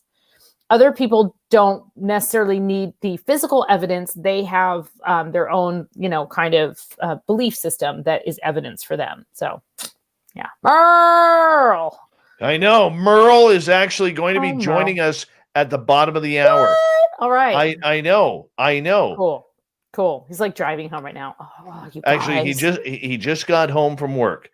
And so we are going to have Merle stepping in here at the bottom of the hour. I'm kind of excited about this. Yeah, this is super very great. Excited. Yes. Exactly. We can see Merle and his great eye contact into the camera and everything. Is he good at eye contact? I want to get back to. Hard to do. I want to get back to the side of cleansing spirits from locations. I have no problem with that if somebody is doing it, Varla, because let's say you're a client, you have a haunted house or a haunted business that's scaring away customers or keeping your children awake at night, and you just want to be able to make that peaceful again. And you know what? Hey, if the spirit wants to be moved or crossed over, I think that's kind of cool too. However, there's a lot of teams out there who think it's their downright paranormal duty to go into these locations, like Waverly Hills or up here, at my museum, who will try their darndest to clear away spirits. I don't think that's right. I really don't. I agree. I don't think it's right either. I think it's annoying. Why would you do that? Like, just let them be. Let them be. I also think they're rare enough that, again, I agree. If somebody is asking for or needs to, get their home back from a terrorizing poltergeist, that's a little different than like a peaceful place where, ghosts are actually enjoying, and the people who interact with them enjoy the ghosts, as in your museum. Yeah. But that's what we're dealing with. There's a place, and Merle has a great story. There's a house in a town called Merritt, British Columbia, where you go down into this stairway, and they believe the spirits actually drew with crayon a devil. So when you go down the stairs, and you got the wall that's kind of you're looking at that's going down the same angle as the stairs. There was actually a devil drawn on there. The museum people have no idea how it got there. Just one day it was gone. There was nothing there, and the next day it had appeared. So they were Merle's team was investigating this. Well, this different team comes in there, they painted. They erase it? Oh no! They painted over it. Oh, what? Because they felt that was their duty as paranormal investigators to get that evil demonic spirit out, and the so-called psychic there said, we need to paint over this. I mean, you can't do that at a museum. You know what I'm saying? Absolutely not. You definitely can't do that at a museum. I think the investigation teams that are called in. So one of my friends is, I don't know if you know Ron Kolick. He's a really interesting guy. He's the head of the New England Paranormal Society, and he hosts a couple shows, and he's got a bunch of great books, and he's just this like hilarious guy. And he works with, I think it's Maureen that he works with, a woman who's a psychic medium, and they get called all the time. He lives like really near Salem, Massachusetts, and they get called all the time on, and he has told me numerous stories. He's a great storyteller, and they get called all the time and are asked for help. Like they're frequently asked out to something to investigate because somebody wants help. They want to get a message to the ghost or whatever, like they don't feel capable of. a lot of his stories are that it's not just investigating to find proof or evidence and let people know, yeah, there is something here, but someone might actually call them and ask for help. That's a totally different situation than taking it upon oneself. I mean, you know what that reminds me of? It reminds me of like the door-to-door pamphleteer Jehovah's Witnesses. You know, it's like, just stay off my lawn and no one gets hurt. I understand that, but it also shows the disrespect that many paranormal teams out there not only having for the spirit, but for the locations as well. Yeah. So that is that. I got into a deep discussion with one of the docents at Preston Castle because they were just so angry that, you know, they were all excited because Preston Castle has also been, it's been this long line of restoration, and it's nonprofit, and you know there's all these volunteers, and so they're really excited this big show is coming and it's going to highlight it, and they think it'll attract more people and they can get more donations. And they were so upset after, because of course they knew that they were going to film for a long time, but they had really not been respectful of the location with the film crew, which I understand that there's certain challenges with that. But, you know, you don't go into a historic home and just like, I don't know, put your feet on the coffee table, right? Like you don't just like go into the Hemingway house and plop down on his bed with his cats. You just like, you don't do that. There's a rope there for a reason. I don't know. It's kind of weird. Let's go to 11's question here. So we got about 2.5 minutes. Do you find some people encouraging paranormal activity just by being there? I don't go looking for ghosts, but we had one so noisy that we called hotel security thinking a woman was in distress. Yes, I do think that some people in particular have a more kinetic or frenetic, whatever, I don't know the right word, but an energy that attracts paranormal activity. And that also, I also think that ties in with the fact that person probably has heightened psychic abilities, and they may not even be that aware that they have heightened psychic abilities or care so much that they have heightened psychic abilities, but nonetheless they have them. And so they attract paranormal activity. Many people believe that ghosts can travel with a person, and there's just like so many different kinds, right? It's like we've talked before about like the kingdom of the fairy. Well, the kingdom of like the paranormal is even more vast. You got traveling ghosts, you got roadside ghosts, you got ghosts that stay in specific locations. You've got, you know, just kind of a whole range of types of ghosts. But definitely, I do think, and I know a couple of people that now believe that about themselves, that they aren't necessarily, I don't know, either they're always going to a place that's haunted somehow, or something kind of follows them or recognizes that they are able to see and they can try and communicate. So. Message from Bob Gray. He really likes your hair. Oh, thanks, Bob. That's nice of you.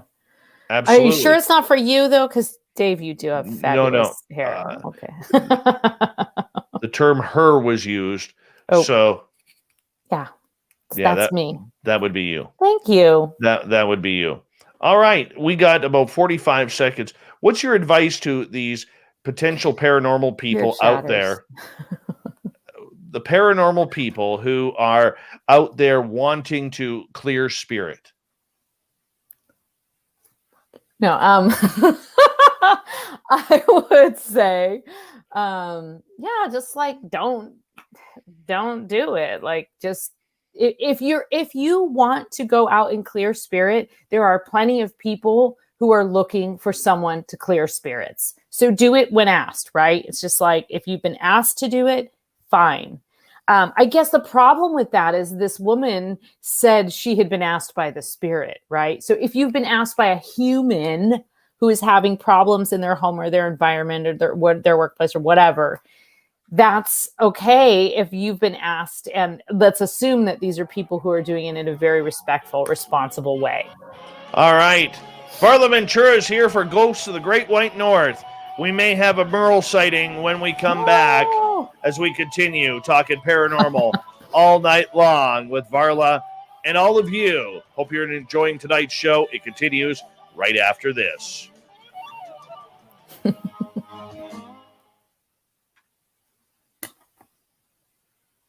All right, we're clear. Okay.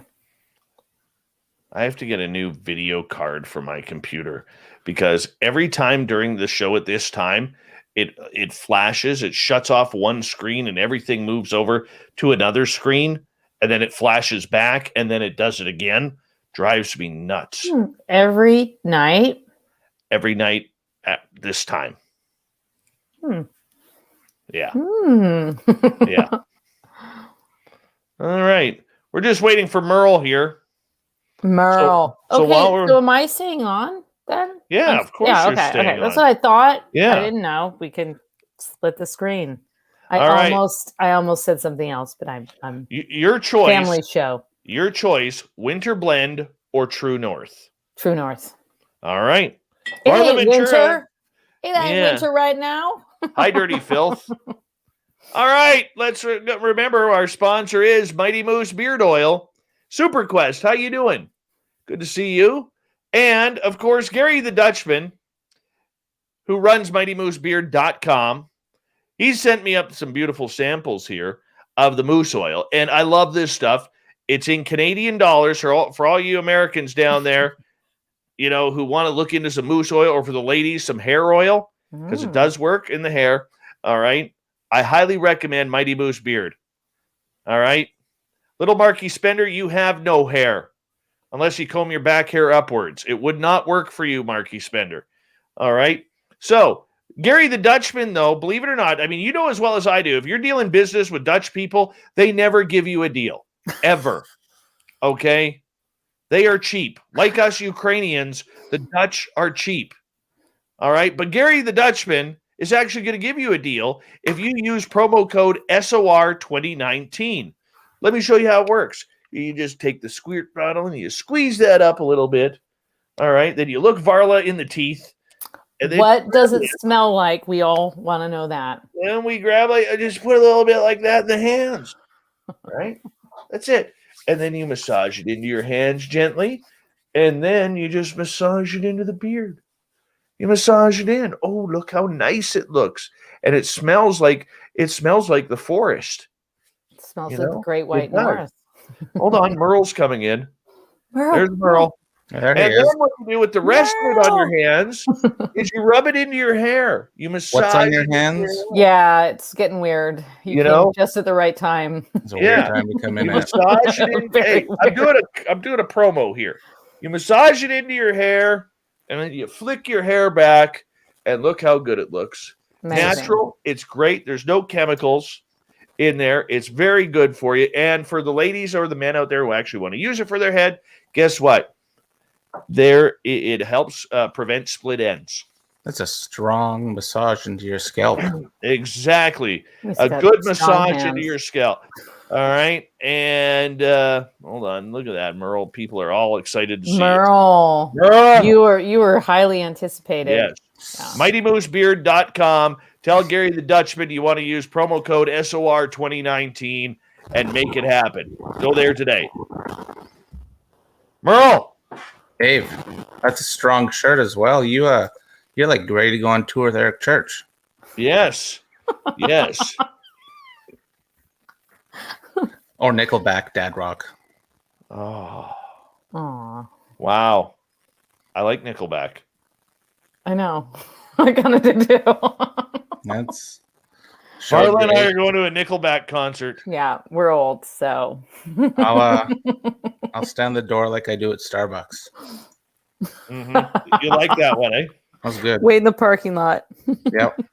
Look at filth there. Hashtag release the Merle. Yeah, Merle's here. Uh-huh. Mm-hmm.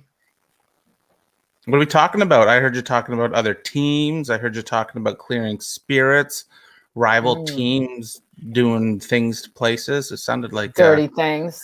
The lovely and talented Jennifer Hawkins, who subscribed to this show, our channel, just a little while ago, says she loves my shirt, Merle. She loves my shirt. Maybe she loves my shirt, though. Spaced Let's Out see Radio. your shirt. Spaced What Out about Radio. me? Look at that. Just in the new, I'm going to tell you right now, in the new store, there will be a Merle shirt. Ooh. Is it the Merle approved one though, or is it the one I'm like Dave? No, it's the Little Marquee Spender approved one. Oh boy. Uh-oh. Yeah. You Yeah. trust- Look at what Fap says. You dressed up for his Coldplay concert. He's wearing Chris Martin's shirt. No, he said you were. A hoodie. Yeah. Quickly, guys. Thank you, Vinster, DB Cooper, Andrew, Elaine, Carla, Madison, Donna, Cedric, Chad, and Science Bob for the super chats. Here we go.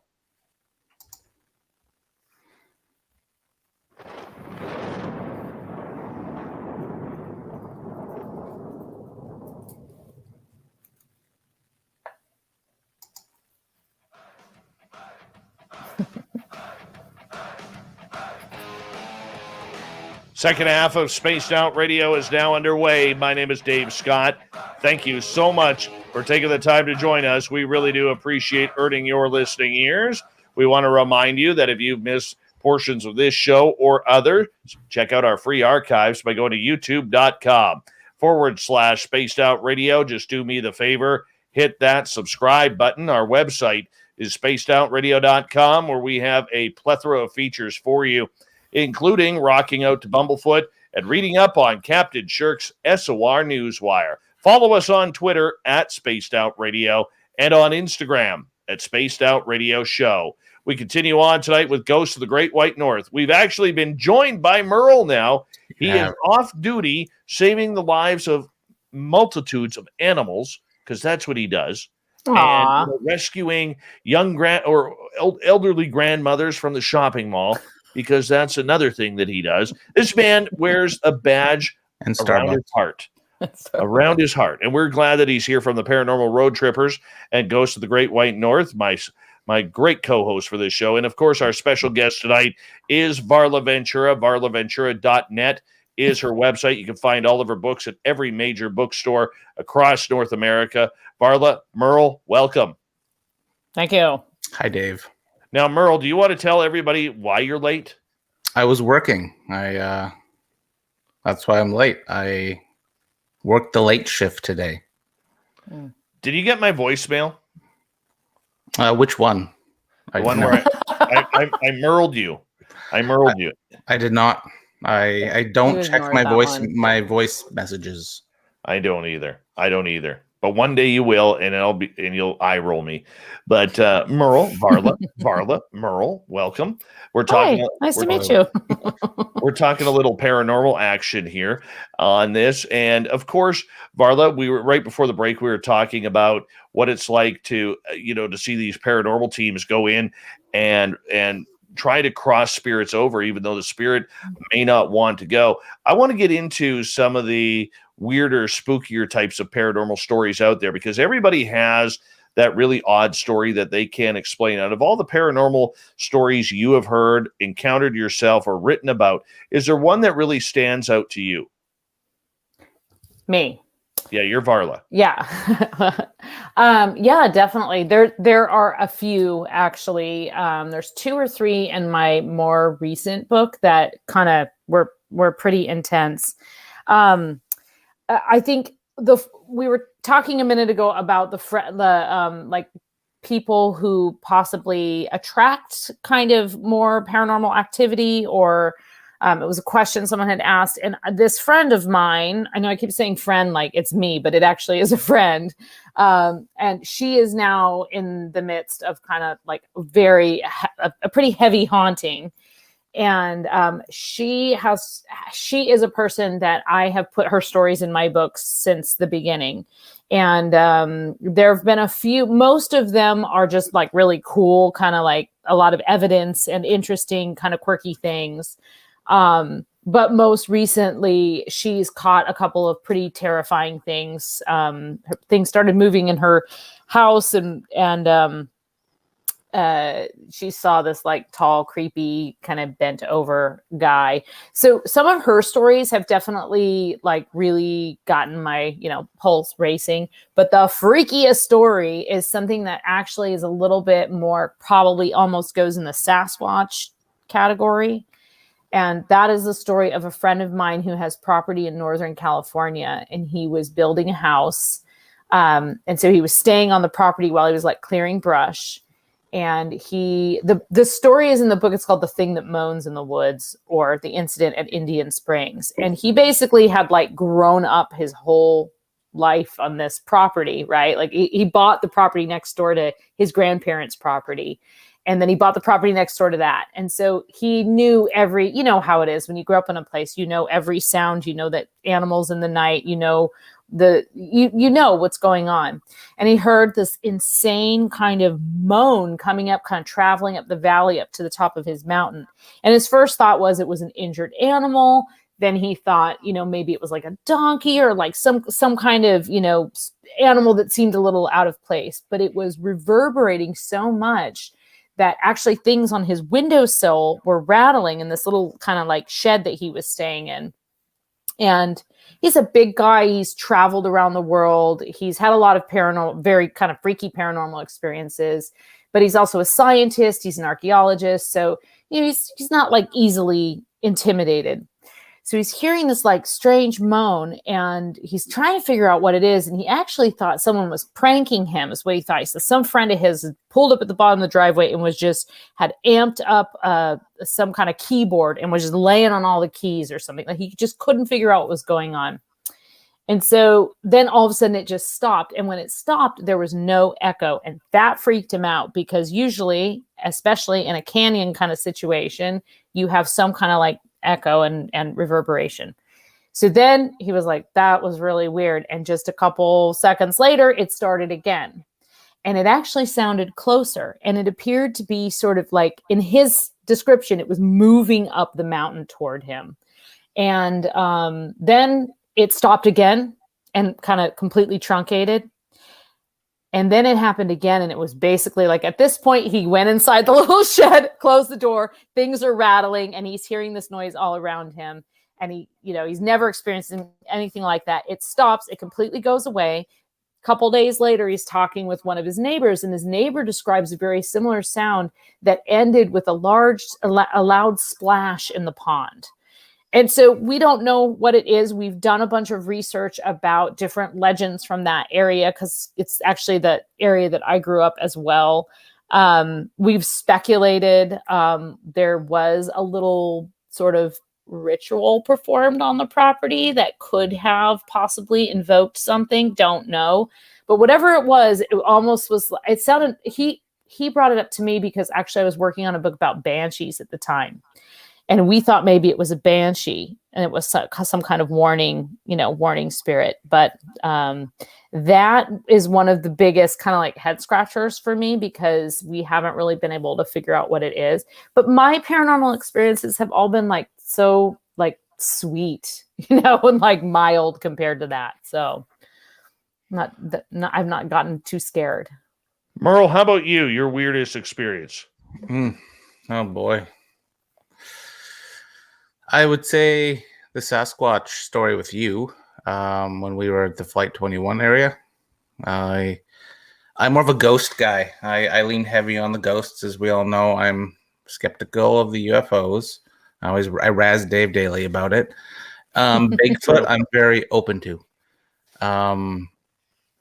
You tell the story, Dave. You tell it for once. I've told it many times. No, everyone's been waiting for you, Merle. Fine, I'll tell the story. We were investigating Flight 21. I had a bunch of my ghost gear. I think I brought up a REM pod. I brought up some audio recorders and a couple other things. And we also had an armed guard, little Marky Spender. Bless his soul. And Dave and I had kind of split up. And I know the bush too very well. And I was following a trail. And I think we found some cougar droppings. No, that was the cougar droppings came the next time we were there. Okay, sorry, I have my stories squished together. But Dave and I kept feeling watched in the area, and it almost felt like something was separating us, making Dave and I go further and further apart, because I was following something. And he was going the opposite way of me. And just picture being in literally a bush in the middle of nowhere with a bunch of plane shrapnel. And all of a sudden, Dave and I both heard the whoopings. This is you. The growling like a Yeah. or do they call it like ninja calling? Is that what it is? Or yeah, samurai chatter is what it's called. Okay, so we both heard that, and then we heard it again, and it kept getting closer to us, and then I thought I saw something running in the bush, and that kind of freaked me out. So I pulled back a bit, and then we had Mark there, and yeah, that was weird because it was I couldn't explain what was going on, and I really tried to know my surroundings. And actually, another story, despite that one, I was hunting and like deer, and this is when I first started getting into Bigfoot, Sasquatch. I know what a moose sounds like. I know what a deer sounds like. I know what a bear sounds like. All of that sort of stuff in the bush in British Columbia. And all of a sudden, I heard grunting, and then this was just on a tree line off a big clearing, and I heard all of the trees rattling, and then I heard a bunch of wood knocking, like somebody took two big sticks and was going like that, or I'd say logs going like that. And then trees were moving. I'm like, well, could it be a moose coming out? Could it be a grizzly? I'm like, no, those aren't the sounds they make, but it wouldn't leave the tree line. Like, it was letting me know that it was there. I even tried recording it on my cell phone because I literally had nothing else to use. But then once I got the courage to get out of my little hiding spot from my blind, I was walking towards my truck, and once I got to my truck, it stopped. Done. Couldn't explain it. Was it Bigfoot? We don't know. But it sure didn't want you to cross that line. It did not want me to.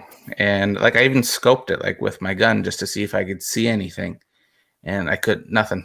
It was totally concealed to the tree line. It's odd. No. That's amazing. I've never even heard that story. No, that's the one Sasquatch story I was telling you I haven't told yet. Now I got to tell it. Wow. Yeah. Impressive, Merle. That was a good one. Wow, Yeah. very cool. Very impressive. Yeah, no, it was really scary because I was literally in the if something was to come out at me, or if I would hear something, there was nobody around me. My friends I was hunting with, they were miles or kilometers apart from me. And they'd probably hear the crack of my rifle, but they wouldn't hear any distress if I was in distress. And we've gone hunting to that same spot 3 other times, and I will not go to that area. It just gives me the no feeling. Was Merle the dude that played the banjo? I would love to be able to play a good banjo. I'll be honest. Little Marky Spender just got a banjo. Of course he did. He looks like a guy that would play a banjo. Yeah, he plays a mean banjo. Plays a mean banjo. Ghosts of the Great White North happening here on Spaced Out Radio tonight. We got Merle from the Paranormal Road Trippers, and of course we have Varla Ventura from varlaventura.net, and Little Marky Spender, by the way. Don't worry, Merle. Next time we will just sacrifice Dave. Then we can take pics as Bigfoot. Wow. Yeah. Wow. He did not hold back. Yeah, Wow. I can't use that word on the air, dude. Timber Hunter's just going for it. And that's why he plays a banjo. That's right. That's right. That's exactly right. You know, but coming to the paranormal, we always, we want that spook factor. We want that freak out session. We want to be scared. Do you think, Varla, that we are making too much of the fear factor of what the paranormal really is? Oh, definitely. But I also like to get scared. So, I'm kind of riding the train with that one. But I do think, I think the Ouija board in particular is something that it's just so hyped up in movies. Creepy dolls, we all think of some kind of doll coming to life and chopping at our legs or whatever. There's so much and horror movies and books that plays into that. But for my own personal experience, I just haven't been that scared. I haven't. I'm not challenging someone to dress like a clown and come stand on my lawn, but I'm definitely I just haven't had a lot of threatening. I should say, I probably have been like scared, but not like terrified. And I haven't been tormented or tortured or like, really felt threatened. I have never felt threatened by any of my kind of paranormal experiences. So I think there's definitely a hype element to it. And that's why people are like, oh no, that's demonic. I don't want to touch that. And I think that can like kind of play into people's fears. But I think for people who have had a paranormal experience, when you're having that experience, you're not like thinking, oh my gosh. Okay, for example, I was just talking with someone the other day and they told me this ghost story. And they were like, yeah, I basically like when I saw this person go into this house and a couple days later I was talking to the neighbor and they were like, what? No one lives there. And there's like you can't even get in that door. And so they didn't even realize that they had seen a ghost until they had kind of had that conversation later. So with ghosts in particular, I think it's not always it's scarier after the fact, because then your mind starts going and you start thinking, well, remember that one movie when like the ghost like started like, lifting the baby out of the crib or whatever things are happening. So certainly our mind plays into it. And we do like that. I think we're those of us who are up right now probably have an attraction to that kind of like collective fear that happens when you're watching a horror movie or, imagine that kind of where your imagination goes with some of the stuff. But for me, like it actually hasn't, not saying I'm disappointed, but it just hasn't been that terrifying. How about for you, Merle? Not like in the movies. Well, your initial question was, is ghost hunting is it hyped up now, right? That's what you asked first. Sure, let's run with it. Yes, I think it is. I think traditional ghost hunting is kind of boring to people nowadays, and I think I view it kind of like a coffee. Like back in the days, people will just go get like a double, 2 cream, 2 sugar coffee. But now they go to Starbucks and get a Frappuccino, no whip, extra vanilla, blah, double pump 3 espresso drink. And they need that caffeine high versus a regular coffee high, caffeine, to feel scared, to feel that rush. Mm-hmm. Whereas for me, like, I'm still cool with a double coffee doing research. You put me in a room for hours and I will just do research. I'll do data logging on the paranormal. Whereas a lot of people depend on phone apps. They depend on K2s. They depend on anything to give them that instant gratification, which I think you should go more back to basics. I take my coffee black. So you're traditional. Yeah, I totally agree with that. I mean, I think there's a lot of like that kind of the way shows are edited and the kind of things that people are expecting to have in a paranormal experience. And any true paranormal investigator will tell you that as many times as they've recorded things and had evidence, just as many they've had nothing. I mean, 100%. It's like, it doesn't just work on demand like Netflix, right? You can't just like queue up a ghost. There's a demon in every house too. If you could, mm-hmm. you'd see a ghost right next to me right now. It's a demon. It's always a demon. It's always a demon. Man, demons are getting a bad rap tonight. Come on. Poor guys. They're misunderstood. They are misunderstood. They are. Oh, you guys can have this debate now. If demons are misunderstood or not, I think we agree. How are they misunderstood?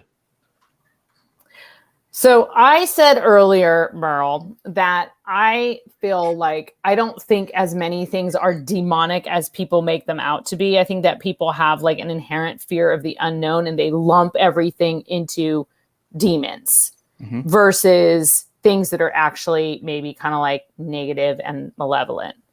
And I think that those are in the minority and that some people think just talking to ghosts is like a demonic activity. And I just don't think it's like that. And I'm not saying I don't think there's like sort of demonic like presence type things, but I don't really believe in the devil. And so I have a hard time like subscribing to the idea that there's like, demons running all around.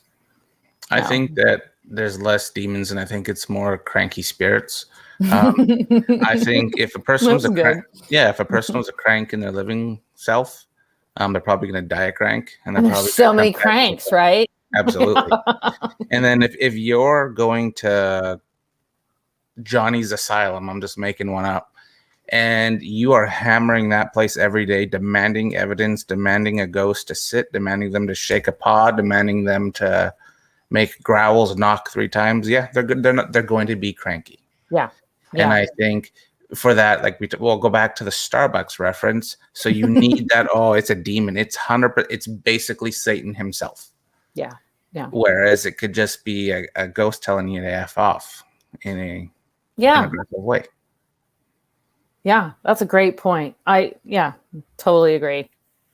But I do believe there's probably demons and malevolent spirits out there, but I don't think they're of human descent. I think they were possibly put here or brought here. They could have been conjured. Well, I might get in trouble for saying that to some people. Or The Conjuring. They could just be from not this earth, and they're here. Yeah.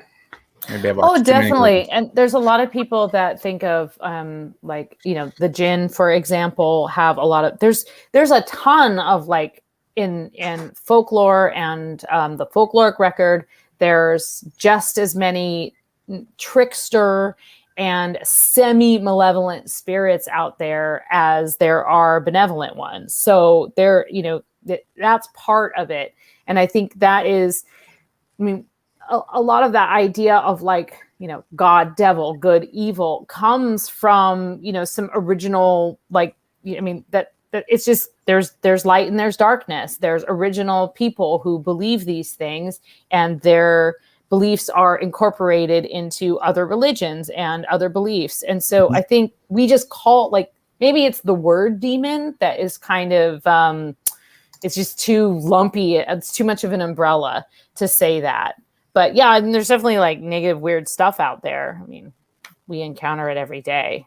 Ooh, and I have a cool jinn story, Dave. Have I ever told you the jinn story? You got 2 minutes. All right, I can do this in 30 seconds. You know how I roll. One of my coworkers is from Pakistan, and he used to live on a giant farm in Pakistan.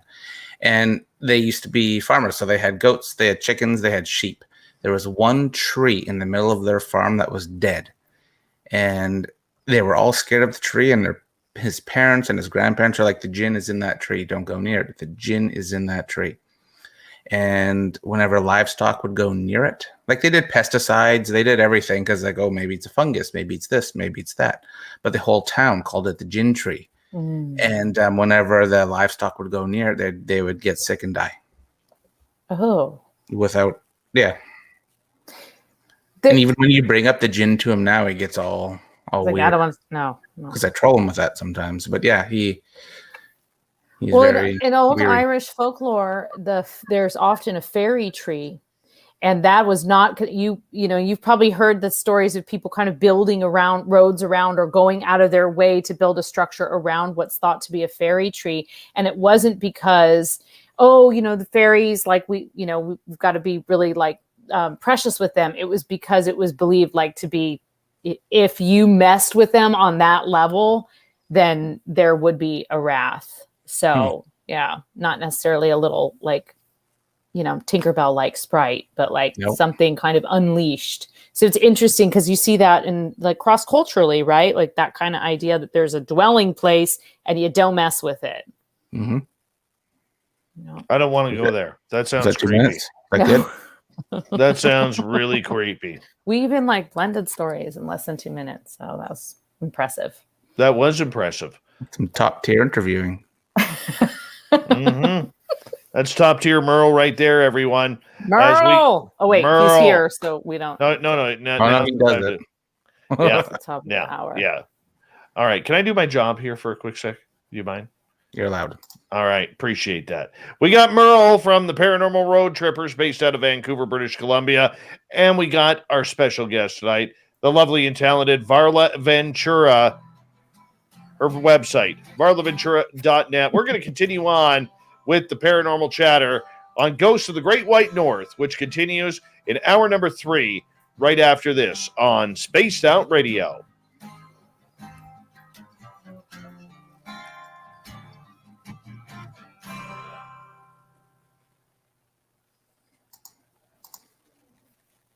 All right, we're clear. You guys chat away. I gotta take a quick stretching break because my leg is falling asleep. And I did something weird with it earlier. Yes. Yeah, she popped a hip out. I did like this weird move, and I need to move my leg again. Merle, you can chat with our audience because they missed you. I will be right back too.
I am back. The others are not. All right. Oh, good timing, Dave. Great timing. Hey, Merle. Yeah. Yeah. Super Merle. Super Merle. Do you want to go the distance? You feeling up to it? 11:30. 11:30? Really? Yep. What are you, an old man? I work tomorrow morning. Wow. Oh, you did the night shift and the morning shift? Yep. Rough. I can't talk. My employers are listening. I'm kidding. Give me a raise. You deserve a raise.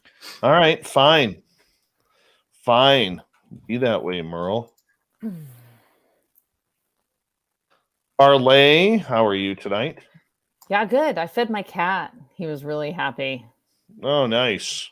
Yeah. Kind of neglected him earlier. So He's gonna hate you for about 2 years now. Oh, he's just totally like aloof anyway. He just hates everyone. It's fine. He loves me. He hates everything else. So he's a cat. He's a cat. Yeah, he's just a cat. He's just being cat like.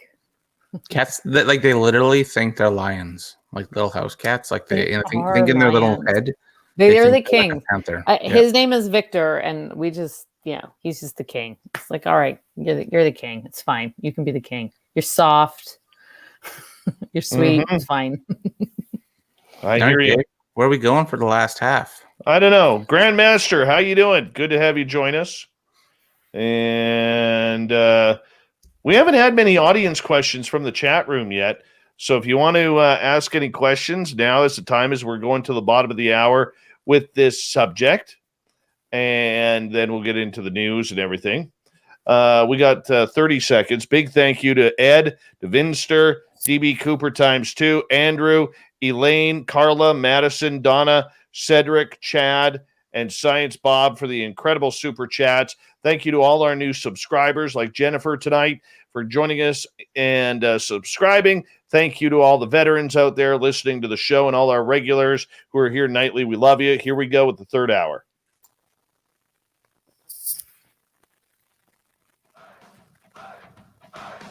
Would you like to connect with us? Head to spacedoutradio.com for all your latest show info.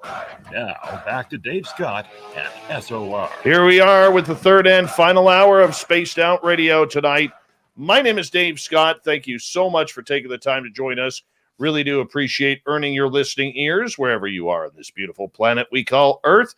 Want to remind you that if you missed portions of this show or others, check out our free archives by going to youtube.com/Spaced Out Radio. Just do old Davey the favor, hit that subscribe button. Our website is spacedoutradio.com, where we have a plethora of features for you, including rocking out to Bumblefoot and reading up on Captain Shirk's SOR Newswire. Follow us on Twitter at Spaced Out Radio and on Instagram at Spaced Out Radio Show. We got to get to the Desert Clam as he sets the password for tonight in the SOR Space Travelers Club. Halleutics. Halleutics is your password. Use it wisely, Space Travelers, as the Clam sets the password each and every night right here on Spaced Out Radio. Our website is spacedoutradio.com, where we have a plethora of features for you. Once again, check us out all over social media. We got Ghost of the Great White North until the bottom of the hour. We are joined by Merle from Vancouver, British Columbia. He is with the Paranormal Road Trippers. And, of course, our special guest tonight, Varla Ventura, cryptid and paranormal author. You can find all of her books right across North America in every major bookstore, and we absolutely love it when she is here. Varla, Merle, welcome back. Thanks, Thank you, Dave. Good to have you. Good to have you here. All right, let's get to a question from Sinister Vax. Have you ever seen a haunting like the ones depicted in the Conjuring movies? I have not. No. No. I don't. No. I've experienced hauntings that have scared the crap out of me. I've been choked. I was choked at a house in Merritt, British Columbia. The time that this happened was I didn't really, in my little brain, I figured I control my surroundings, but clearly my lesson learned that night is I don't. We were investigating that night, and I was maybe being a little too forward, trying to get conversation going with a ghost. And I don't think they liked my tone. And I think I jokingly said, if there's anyone there, can you touch one of us? Can you, as soon as I said that, right on here. And at that moment, I had a bit of a reality check of maybe I should check my tone sometimes. And we all learn, we've all done it. And then I ran outside, got some air, and proceeded to vomit because I didn't know how to take that. Yeah, that's scary. That is totally scary. Merle, what does it feel like when that happens? Well, it feels like you're being choked, but like the kicker of it is you can't see, you feel the hand. You can definitely feel somebody's hand on you. For me, it wasn't cold. It just felt like a person's hand. I would assumed if it was a ghost that it would be cold, but no, it gave pressure and then just let off. Like it was just letting me know. And like you can't bat it away. You can't control it to go away. It just happens. And it was like another investigation I was at. One of the investigators got scratched on the back through his jacket, his hoodie, and his shirt. We were investigating a building, and he called out. He said, "Are any of you people here?" When it was an old Chinese workers building, so modern day talking that could be deemed as racist. But that was not the intent. It was just talking. And all of a sudden, I wish I had a proximity sensor that could, at that time, to check the temperatures, because the temperatures went way down, like stereotypical, oh, it gets cold, there's a ghost around. And then he's like, oh man, I'm walking through cobwebs. And then all of a sudden he freaked out and ran outside in like minus 20 weather, because this was March in northern British Columbia. And you could see the scratches on his back raising when he pulled all of his shirt off in the street there. Wow. And the reason I bring that story up, because when you watch your movies like your Hollywood Conjurings and that, you see that stuff. You see people get scratched. Like obviously it looks a little more graphic in the movies, but this looked like you just walked through a blackberry bush essentially. But it was a scratch of 3. Like, so it was pretty crazy to see. That is intense.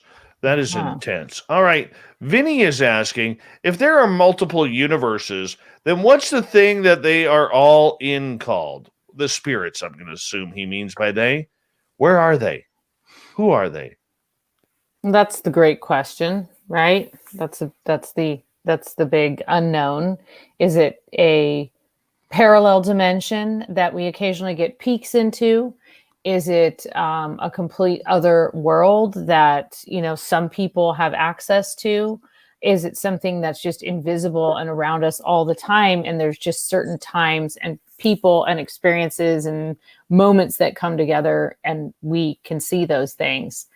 And I think that's, who knows? I don't know. I don't know what it is exactly. I mean, I have my theories, of course, but I mean, that's part of the whole point of wanting to investigate and try and find these answers, because we're looking at something that is relatively, even though people have been investigating for, hundreds of years, investigating ghosts, there's still more to find out. There's still no real answers.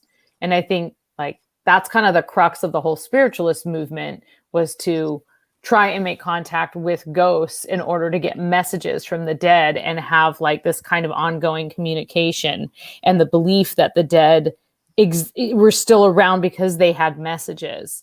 And I think that even some modern day ghost hunting still practices some aspects of that, and trying to find out what is the message here, like why are you trapped in this place, and especially if you're doing like a situation where you're investigating because someone's called you to your property or something like that, and they want you to be there and kind of investigate that and help them because they're unhappy with it, or it's making their, it's tormenting the family or whatever. But I don't know what the thing that they're all in is called. Do you, Merle? I don't know. I won't even pretend to know or come up with an answer. I can't answer that one. All right, Nikki. Should we name it? We could name it. Let's call it Varla Ventura Town. Ventura Boulevard. But that's what we're doing. That's what we're doing. We're researching and we're collecting data, and we're trying all these out of the box or out of the big picture experiments to try and figure out. That's like holy grail evidence of what we want to know. We don't know. We don't know the reasons. Yeah. All right. Nikki is asking, have either of you been hit on the body by a spirit or some other paranormal being?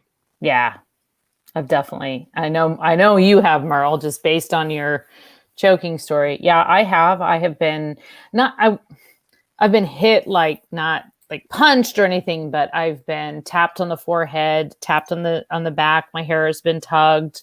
I felt something brush by me. I felt something press against me. I felt things sit next to me. Depression on the bed, like that whole. So I have had physical contacts. Yeah. I've been pinched once, right on the collarbone. Ooh. Oh, wow. It was weird. That's noticeable too. Yeah, it left a red mark, probably about half an inch. That was weird. I'd never experienced that. Casual Conversations is asking, any activity that has ever gotten out of control or either of you have brought home? Not me. No, I've never been at it. Other than that one Ouija experience that kind of got a little weird when I was a teenager, I've never really had a situation which I felt out of control or threatened, or that I brought anything residual home with me. I also take precautions to make sure that doesn't happen. So I 100% have had things that I think that's like my thing. I often do bring home spirits from investigations, but the thing is I do my safety stuff that I feel has me guarded and safe, but clearly maybe they don't work. Or maybe I just have something about me where they follow me home. But there are times, like I salt all my doorways, I salt all my windows, I sage, I Palo Santo, I meditate, I do everything. I have crystals on all of my windowsills, and still they sometimes get in. Mm-hmm. I often have a Métis elder come bless. Well, he used to come bless my house and flush everything out. I have another psychic that I use, and she has come and blessed and flushed everything out of my house. I try to figure out why. This is one of my ultimate questions of the paranormal is why do I always get followed? What do I do to attract it? It's scary because you'll be getting ready for bed and you'll hear things move in your living room, or you'll hear growls in your house, or you'll hear like a hello and things like that. And I don't like to poop where I eat, so to speak. I like to go investigate elsewhere and help the things away from my house. Merle, has that happened to you different, like throughout your life at different places, or is it a particular house that like you bring things back to? And different places. It's different like places. A beacon, and it's one thing I'm really trying to figure out so I can prevent it or at least control it. Mm-hmm. All right, let's move on to Cedric's question. Is it possible people on the street talking to themselves could actually be talking to spirits in the Akashic records? Yeah, I mean, there's that's not a singular theory. I mean, I've heard other people talking about the idea of some of the like extreme mental illness, or people who have extreme PTSD and they go into this other kind of realm where they're having conversations, they're talking to themselves on the street, they're schizophrenic. And that's certainly, I mean, that's a theory that used to actually be attributed, not necessarily the Akashic record specifically, but that people who were touched actually were in touch with the spirit world. And I think like even like at the Oracle at Delphi, that person probably by today's standards would probably have been, certainly 100 years ago would have been institutionalized. So yeah, I mean, it's definitely a good reminder to just be compassionate when you see somebody talking to themselves on the street, because, you know, you don't really know. How about you, Merle? What do you think? It could be possible, but there's also a variety of environmental surroundings of why they could be talking to themselves, be it schizophrenia, drugs. They could be communicating with someone. It's just something you'd want to really investigate before you pull the trigger on saying that that's who they're talking to.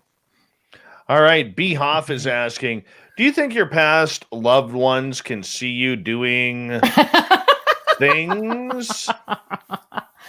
I remember somebody asking me that, like, can my like dead grandpa see me shower? Actually, someone once, I was on a show and asked I think it was Rosemary Ellen Guiley. Someone asked her that, and she was just like, ghosts are just doing their thing, and they're not particularly concerned with if you're, going to the bathroom. But I mean, we don't know. I mean, I don't think you need to worry about it. But like voyeur ghosts, probably there's voyeur some. ghosts. Let's be honest. But can they see things you're doing? Oh, probably. But I think they'll be how they were, and like if Aunt Edna died, she's not going to come in your bedroom and see what you're doing in there. I think because she wouldn't do that when she was alive. So I don't see why she would do that when she's dead. But to add a caveat to that, there are people who claim that they have had sex with ghosts. That's very true. Mm-hmm. Historically, there are some pretty amazing stories of people who claim to have had been married to and had sexual relations with ghosts, and still do. People claim that today. I have a story. Tell us. I didn't have sex with a ghost. We'll just start there. But I did stay in a brothel. Like it was an 1800s brothel turned into a bed and breakfast in a historic town. And I stayed in one of the famous rooms. It was room 2. And it said if you leave some money on the nightstand, you'll get visited, at least by opening the door or somebody sitting on the bed or touching your arm. Like those are the accounts, okay? And so I'm like, all right. So I put my money on the nightstand. We even had night vision cameras on my bed all night. So that was kind of awkward. And nothing. Got nothing. Oh. Yep. But other people have claimed that they've had people sit on their bed, or the door opens and they can smell perfume, things like that. And I did hear a rattling on the door handle, but I wouldn't have called it anything. Was this in Nevada by any chance? No, it was in British Columbia. Okay. Vegas, just saying. Yeah. You never know what happens in Vegas. You never know when you leave money on the nightstand in Vegas. What can happen? Patty Negri, who has been on Ghost Adventures, she's number of times. Cool. She is very much into studying the whole ghost sex aspect of everything. We got to bring her on, Merle. She's a pretty interesting person in general. Yeah. Lovely spirit. Yeah. Lovely spirit. Yeah. All right. Cool. Preston is asking, can a doppelganger take the form of what a living person will look like in the future? I say yes. I'm gonna go with yes. I just heard a story today. I was listening to Jim Harold's campfire stories. I love that. I know, and Jim's good people. Oh, he's wonderful. He's just a delightful man. And his show's really good. And it's just, people are just it's so interesting to hear people calling it with their different stories. They're not all ghost stories, right? Sometimes they're just like these really weird. And one of them, on one of the most recent episodes, there was one about this woman who at first she thought maybe her house was haunted, but she figured out that it was actually her. She got real meta with it. It was like her when she moved into the house when she was in her 20s, and she heard herself saying hello from the basement, and her husband had heard it also when he thought she was gone, and she was, and they heard this hello. And anyway, she tried to fast forward 20 years, and she tries to replicate it, and she replicates the same sound, and she's trying to invoke it or whatever, and she starts thinking that it was her old self saying hello to her, like that she did this time glitch thing where it actually was her, and somehow when she first moved into the house she heard her 20-year future self. And that brought up a story about this guy. It's a pretty famous story from the campfire stories where this dude is like, he's making, and I think he's like a teenager, and he's got his like hoodie on, and he's making a sandwich, and he's in the kitchen, and he looks and he sees this little boy walk by, and then, or I guess he's a little boy first. He walks by and he sees this guy making a sandwich, and then the guy like disappears. And then later he's a teenager and he's in the kitchen making a sandwich, and he looks and he sees himself as a little boy walk by, and it's just like, what just happened? So I guess, yes, I think that can happen. I agree, and I think that's how it happens. Yeah, I think So your doppelganger. cool. Yeah, I think they can present themselves as you at a different age throughout your life. That's just my opinion. Yeah. And a I lot of think the so stories too. on Jim Harold and a couple other shows, they utter that quite a bit. Yeah, definitely. Because I think maybe our instantaneous thought of doppelganger is that it's like really identical to you, but it's like slightly off. But I think that the broader definition really brings up that idea that it's like can totally be a different version of you, but it's actually not you, but it is you. And yeah. Husky Travel Boy in the chat room. I always wondered what Santa did in the summer. Now I know he hosts a woo show. Thank you. Thank you. I will take that. We've only got about 3.5 minutes left before we have to say goodnight to both of you here on Ghosts of the Great White North. And for both of you, as we move forward in ghost hunting, as summer comes along, there's a lot of tourism stuff going on. A lot of people, as things open up, are going to be heading on out. Varla, what's your advice to people who want to go check out ghost hunting? Oh, I just be respectful. I think you can kind of tell, like there's always a full spectrum. I like ghost tours because I learned so much about the history or the backstory of a place, but to actually do an investigation, you just have to make sure you're going, if you've never done it before, go with someone who has, because you're just going to have a better experience. You're just going to kind of, you just know what to do.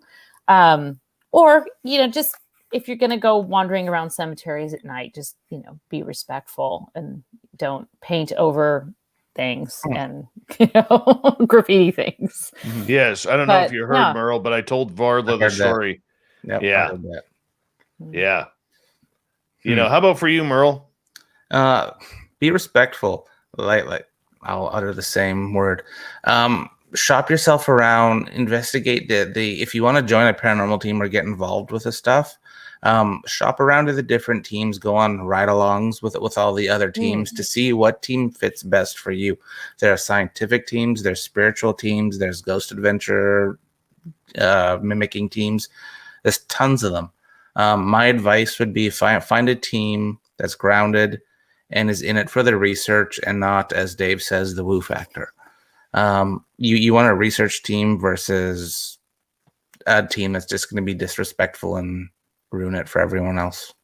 Yeah, totally. And I will throw a caveat in there to what Merle said. There are pretty much zero scientific teams out there in the paranormal. Zero. Very few. Maybe 1 to 3 in North America. That's it. So if somebody tells you they're doing science, the chances of them actually doing science are slim to none. Correct it and say they're doing research. Exactly. With about a minute to go, Varla, where can everybody find your books and your website? VarlaVentura.net. You can visit me there. I've got some swag. Not as cool as this t-shirt. But just visit me there and then go over and buy yourself a Spaced Out Radio t-shirt too while you're at it. And then we can be twins. We can be doppelgangers. Total doppelgangers. And how about you, Merle? How can people get a hold of you? Instagram. The Paranormal Road Trippers are very active on that, and that'll be your best bet to reach us. Or you can reach us on Facebook at the Paranormal Road Trippers as well. Wonderful. Well, this one's been a slice. Merle, I'm really glad you were able to make it in, man. Really I tried glad. to be sooner, but I did the best I could. And hey, hey, at least you showed up. You manned up. You came in strong. You know what? It was a good one. Varla, always a pleasure. Thank you. And I'm very proud that you're going to be joining us once a month here on Spaced Out Radio, talking all things weird and cryptid. And I know you're going to want to try and bring in some of your friends as well. Ricky fans. Yes.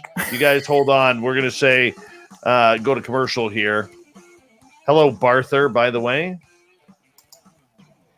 Coming up next, we have the SOR Newswire. We have the Thought of the Dave. Stay tuned. Spaced Out Radio continues right after this.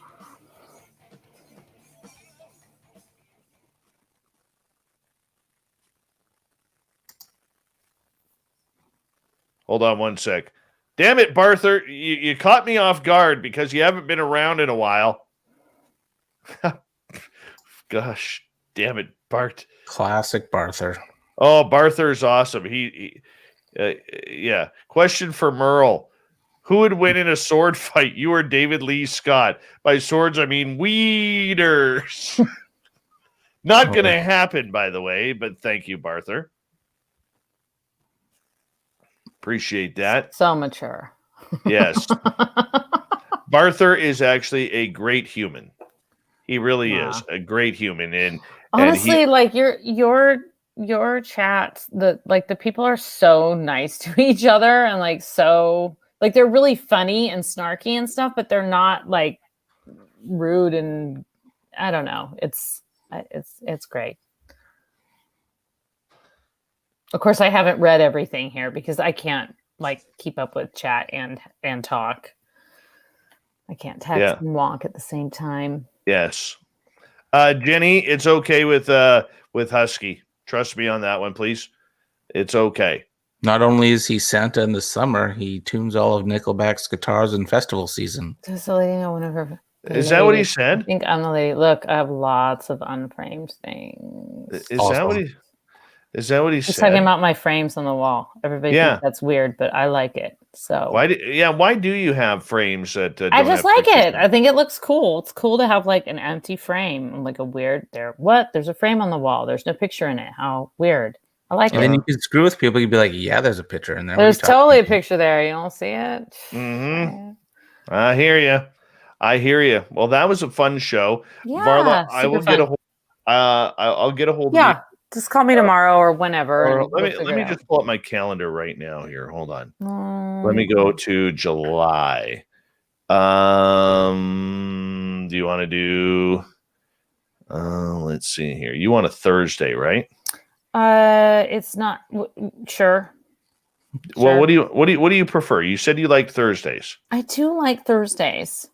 Okay. Why don't we start you off on the 22nd? That is not possible. That's like the one Thursday I can't. Actually, I cannot do the 15th or the 22nd. Do you want to go July. the 8th? Yeah. All right. Is that too soon? That's not too soon, right? No. The 8th works. Totally works. Well, you know what? It's not going to work because it is kind of too soon. Yeah. So we can do a non-Thursday why don't you just call me, Dave, and we'll pull our calendars up and we'll figure it out. But all right. Or unless you want to do it right now. I don't know how much time you have. Unless you want to start in August. I could start in August. I could come a different non-Thursday in July. It's just there's that week from the 14th. Actually, wait. Hold on. I can do the 22nd. Can you? I think so. Yeah. Okay, well, wait, hold on. I am pretty sure I can do the 22nd. Can I get back to you tomorrow? My mom is going to be here and she's leaving that day. And I'm pretty sure her flight is early enough that it's not going to interfere with, it's like 11 for me when the show starts. So let's put me down and then I will confirm with you tomorrow. I need to look up her flight info and I'm not going to waste your time doing that right now. All right. Perfect. Okay. All right, guys. Cool. Merle, thanks for hopping in. I'm happy I was able to. Nice to meet you, Merle. Nice to meet you too. Yeah. Merle, we'll talk tomorrow. Merle. We got business to talk about. All right. All right. How do we do this? You just kick us out? I'm just going to go like this. See ya. Bye. Au revoir. See ya, Merle. Bye, Dave. Bye. There they are. All hail Barther L in our chat room tonight.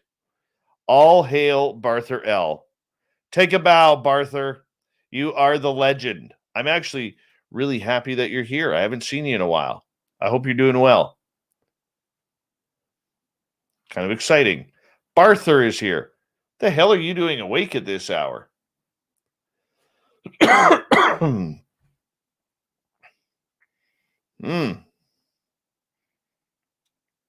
it, that's good stuff. The Barther's back. About time. About time.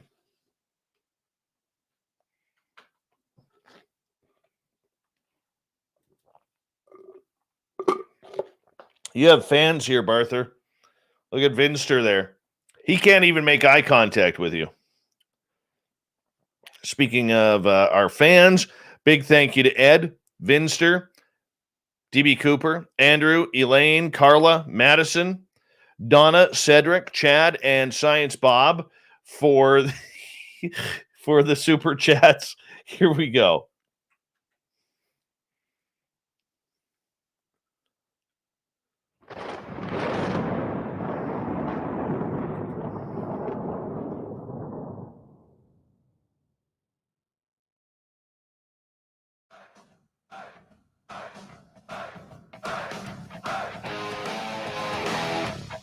We've rounded third. We're heading for home tonight on Spaced Out Radio.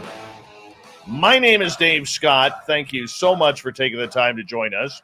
Really do appreciate earning your listening ears. Want to send you a reminder that if you've missed most of this show or others, check out our free archives by going to youtube.com/Spaced Out Radio. Just do me the favor. Hit that subscribe button. Our website is spacedoutradio.com, where we have a plethora of features for you, including rocking out to Bumblefoot and reading up on Captain Shirk's SOR Newswire. Follow us on Twitter at Spaced Out Radio, Instagram at Spaced Out Radio Show. Speaking of the news,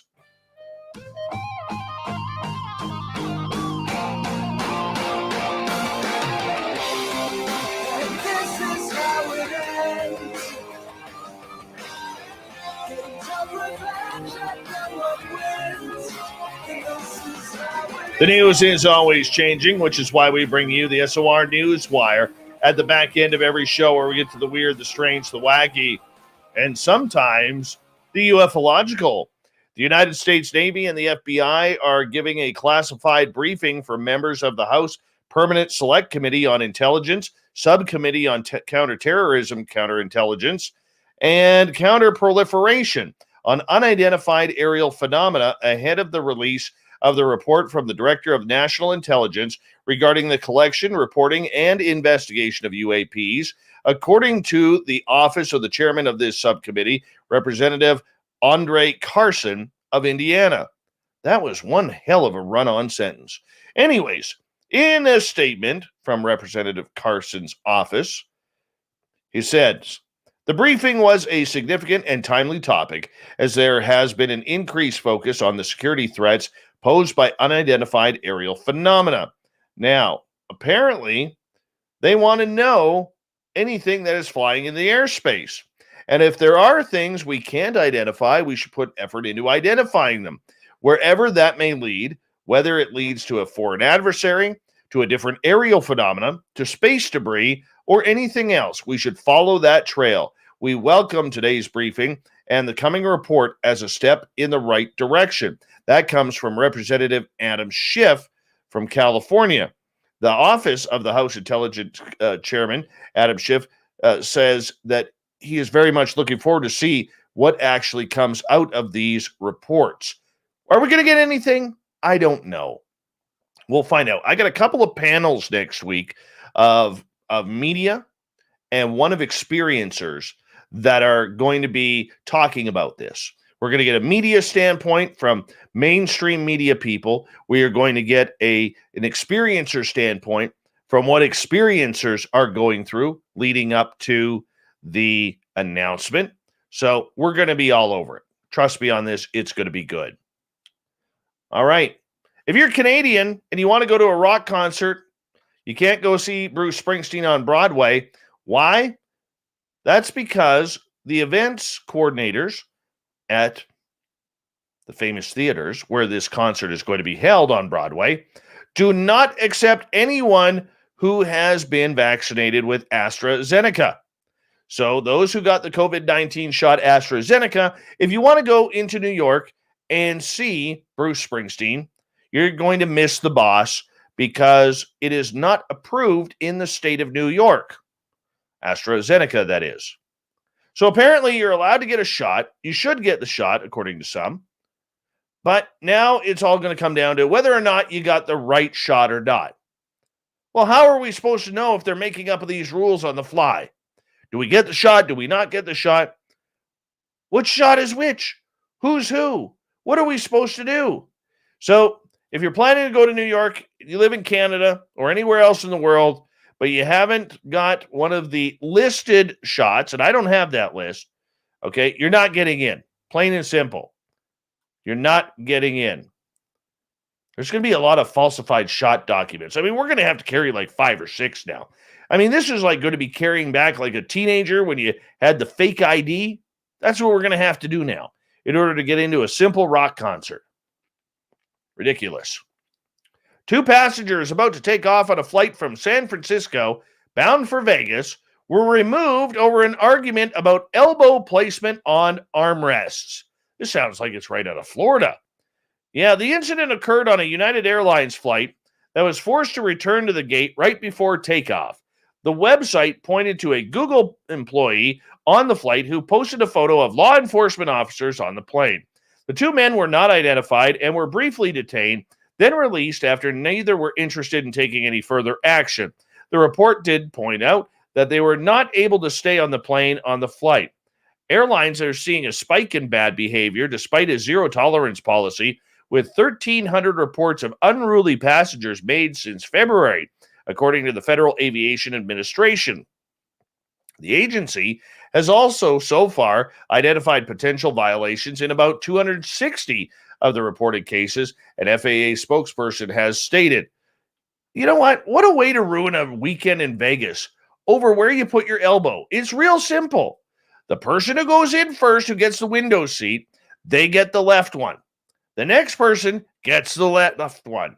The person on the aisle on the outside, he gets a choice of both. He or she gets a choice of both.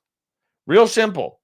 Little courtesy. You could have been partying in Vegas right now, but no, instead you couldn't make it because you wanted to be an arrogant jerk on the flight. Terrible. Terrible manners. All right. SpaceX received a warning from a district attorney in Texas this week, warning that the company could be violating several state laws by shutting down public beaches for extended periods of time and using unlicensed security guards to ward people off public roads. The discrepancy centers on SpaceX's activities in South Texas, where the company has taken over large plots of land near Boca Chica Beach in order to build and test massive rocket prototypes of the rocket that CEO Elon Musk envisions will one day carry the first humans to Mars. The frequent road closures and traffic jams SpaceX has brought to the area, as well as the explosive rocket testing mishaps that have littered local beaches with shrapnel, have often rubbed local residents and environmental activists the wrong way. Now, the district attorney of Cameron County, which encompasses Boca Chica Beach, is warning SpaceX that its actions could make the company and possibly employees subject to arrest and prosecution. Yeah, the contents of the letter were first reported locally. In the note, Cameron County DA Luis Saenz allegedly says that the members of his staff, while investigating complaints from a resident about the behavior of SpaceX's private security personnel on June 9th, encountered a man wearing a tactical bulletproof vest who approached, stopped, and detained them for attempting to access a public roadway near SpaceX's manufacturing facilities. Saenz' letter states that the county has not authorized a road closure at the time, and his staff later found out the security guard who detained them was not licensed by the Texas Department of Public Safety as required by state law. This conduct is unacceptable, the letter reads, adding that the DA was further concerned by the fact that SpaceX responded to that incident and another similar incident in early April by chalking up the incidents to an overzealous security guard. Now, while SpaceX is a valued member of the community, this does not authorize SpaceX, its employees, staffs, agents, and or contractors to disregard Texas law. Also, be advised, if this conduct were to happen again, not only could the individual SpaceX employee, contractor, agent be subject to arrest and prosecution, but as a Texas business entity, SpaceX could be prosecuted as well. SpaceX, of course, not talking about this, and here Elon Musk wants to build his own city right there. I wonder if he's going to have a location change. Hey, Elon, come back to Canada. You're a citizen here. We'll figure it out. We got lots of room. Lots of room. Come on here. New York residents evidently are taking the state's move to legalize marijuana to heart. Yeah, on the night of June 1st, a stretch of sidewalk on 8th Avenue in Brooklyn became the site of a human feeding frenzy as pedestrians rushed to seize handfuls of alleged weed that had seemingly fallen from the sky. In actuality, a trash bag filled with the drug has been thrown from the rooftop of a nearby building after a drug deal went south, forcing the dealer to jettison his merchandise, according to NYPD. Earlier that evening, the alleged dealer, 29-year-old Lesheng Ji, brought the bag to a pre-planned meeting with 31-year-old Ricardo Diaz and an accomplice on the rooftop. Doesn't marijuana deals seem kind of old and passé now? Like, haven't we moved on? Pot's not a real drug. Anyways, while Xi had intended to sell them its contents, 19 pounds of the hippie lettuce, for about 20 grand, they apparently had other ideas in what an NYPD spokesman characterized as an attempted robbery. Diaz and his accomplice pulled a gun on Z before punching and kicking him.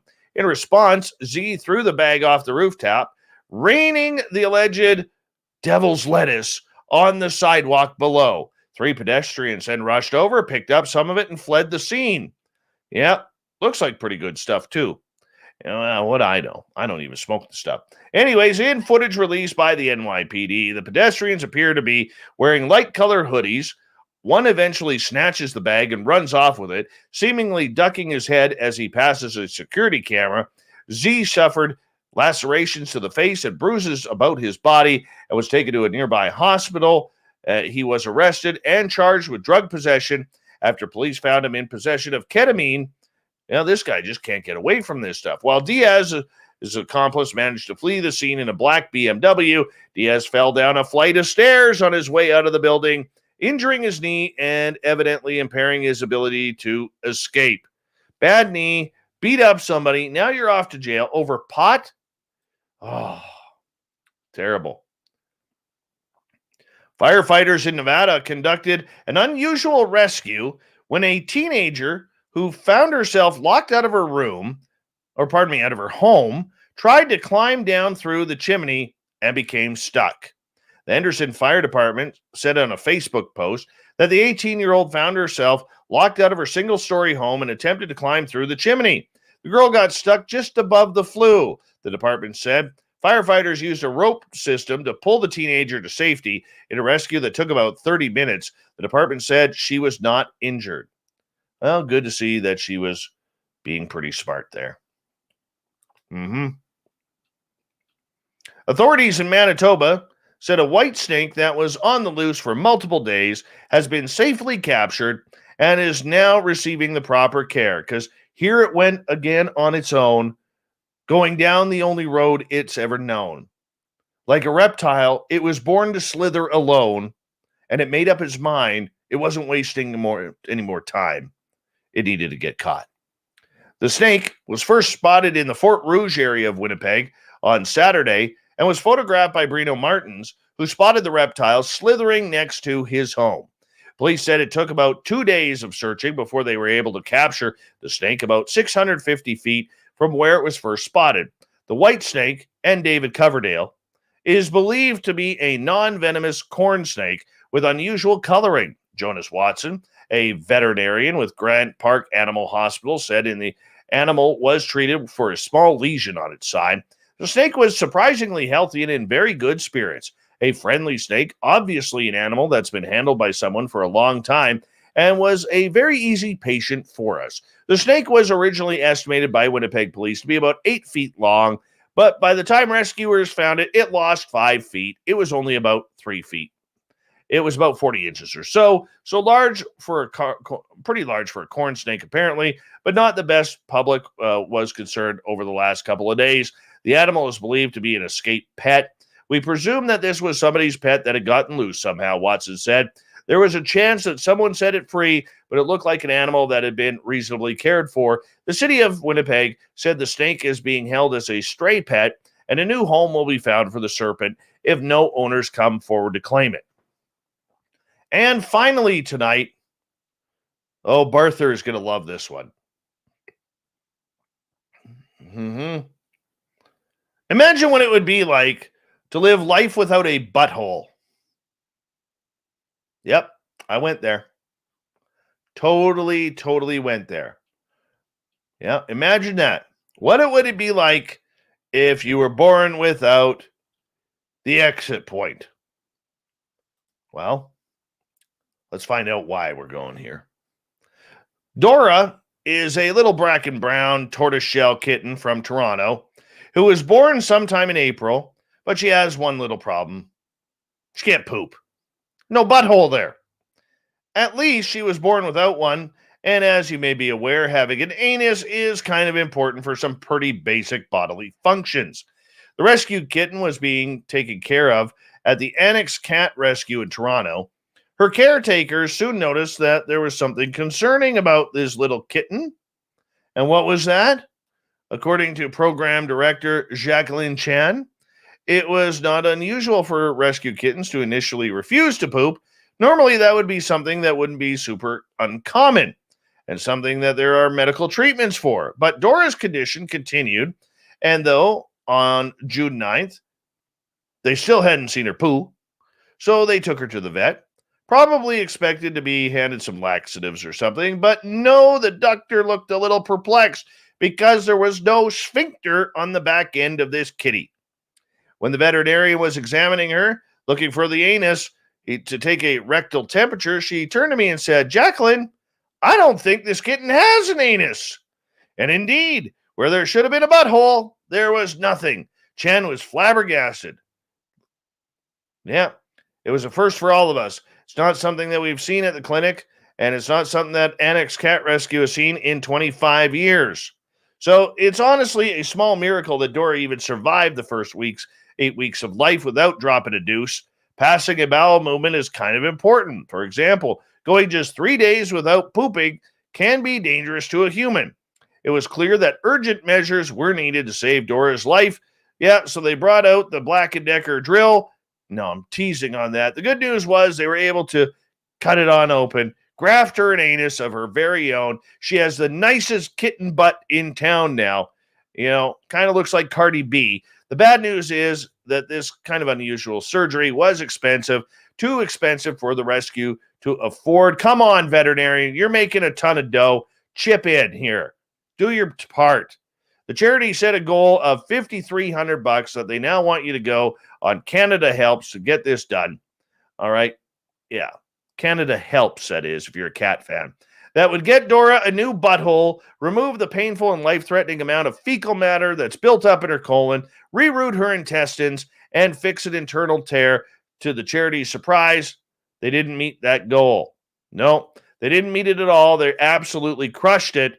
Over $10,000 was donated to get little Dora the butthole she deserved.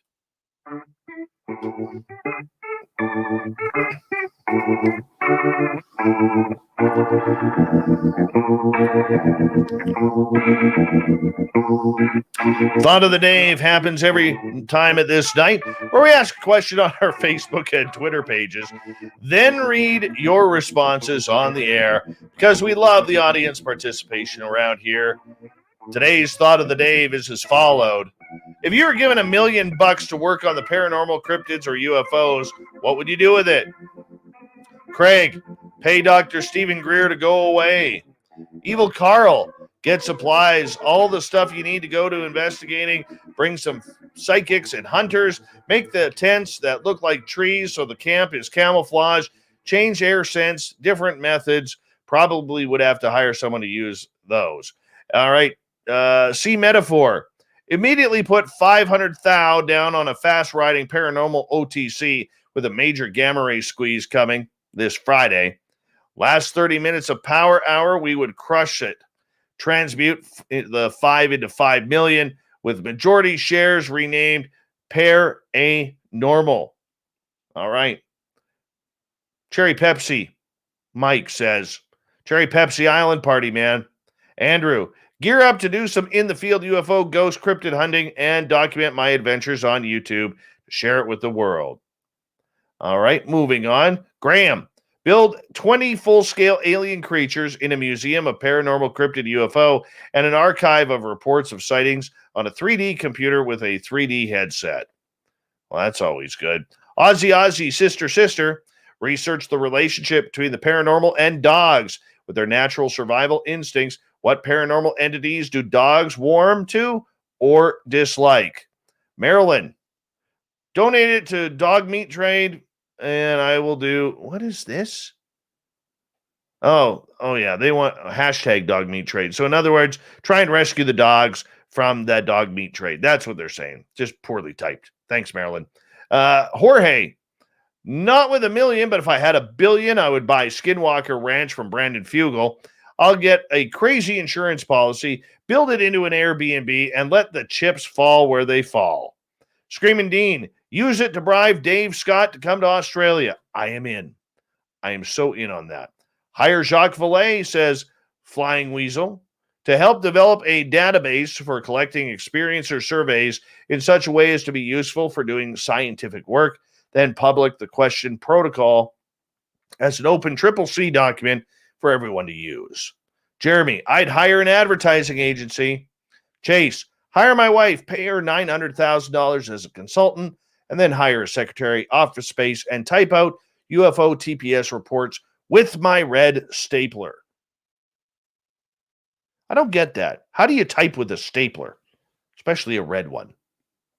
Danny, I need $5 million to make it a good start. And let's see. 13 ballots. Probably buy $1 million farm with a back 40 and turn it into a wilderness refugee for astral dragons, crypto basilisks, fur-bearing trout streams, etc. Disclosure 369. Get rid of all the a-holes keeping it from the general public. We'll leave it right there. Thank you for everybody participating in the Thought of the Day on Facebook and Twitter. We will do it all again tomorrow because that's what we do with a brand new question so you can play along. Big thank you to Merle, Varla Ventura for a great show, Captain Shirk for the news, and the new kitty in Toronto that has a fresh butthole. We got Mr. Ron Bumblefoot Thaw rocking in the background with Little Brother is watching. Bumblefoot is the official music of Spaced Out Radio, rocking it in and out of every single show. Get your horns up for the guitar god himself. Special thanks to everybody listening in at home, at work, in your cars, wherever you may be. Thank you to everyone tuning in on YouTube, Twitch, LGAB, Revolution Radio, Spreaker, the Space Travelers Club, Facebook, and on Twitter at hashtag Spaced Out Radio.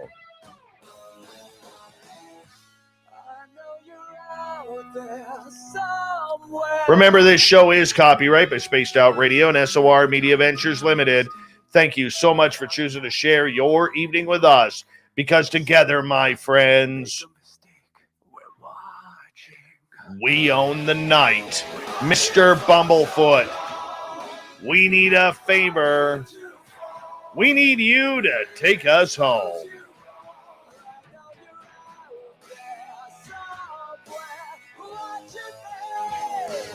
Yes, the Woo train has stopped for the night. But soon, my friends, we shall ride again. The seats are always available. Your tickets never expire. And if you want to bring a friend, yep, we got room for them too. Good night.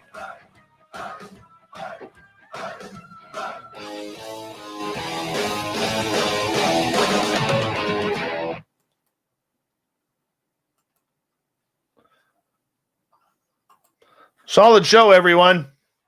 Solid show. Thank you. Nice to end with a little bit of fun.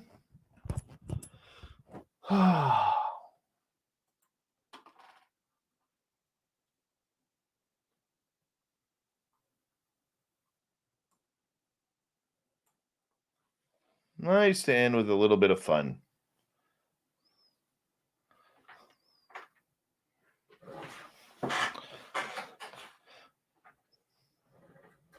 Hello, Sarah Colantonio. How are you? Have a good night. All right, that's all done there. Let's close that off. Load that up.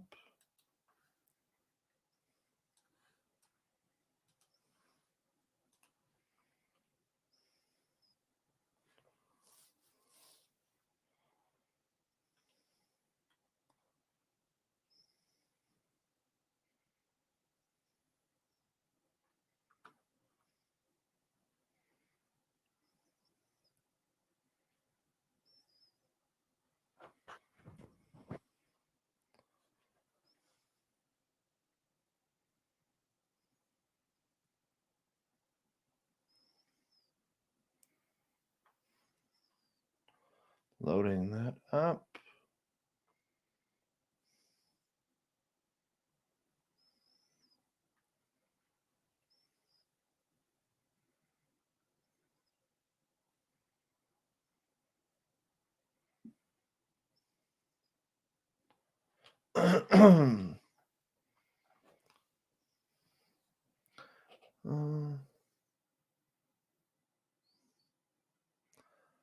All right, Jordan, perfect.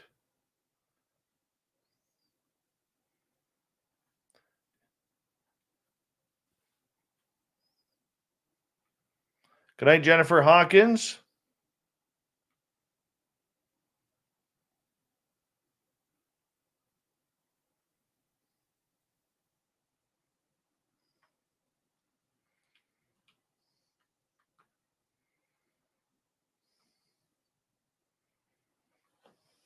I don't think Thurston Howell III actually fell asleep tonight.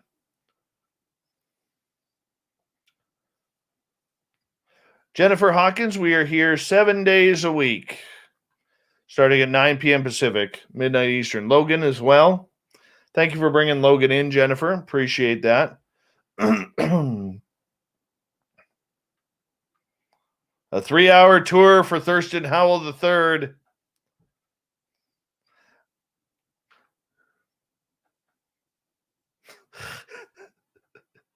It felt gratifying there, Barther. Totally felt gratifying. I won one tonight. I won one.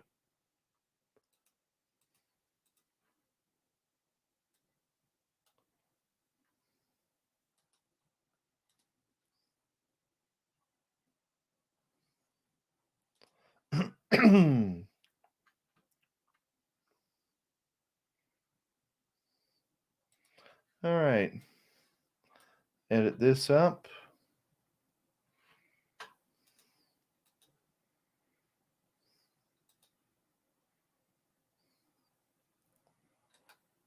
Let's close that one. Close that one.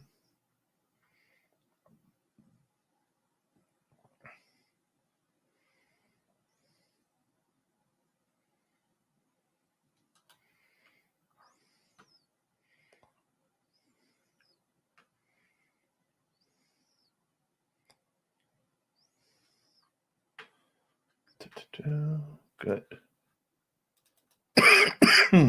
Oh, my throat is sore.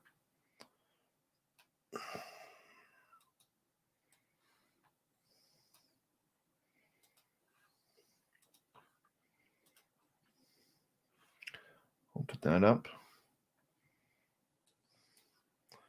Hey, Barther, are you working late tonight? Is that why you're here? Are you back on European time?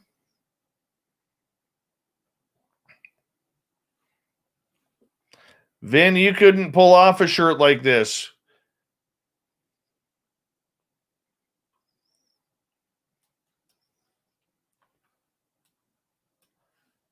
This shirt says that I am prepared and ready to go to Texas to eat some Tex-Mex tacos. That's what this shirt says.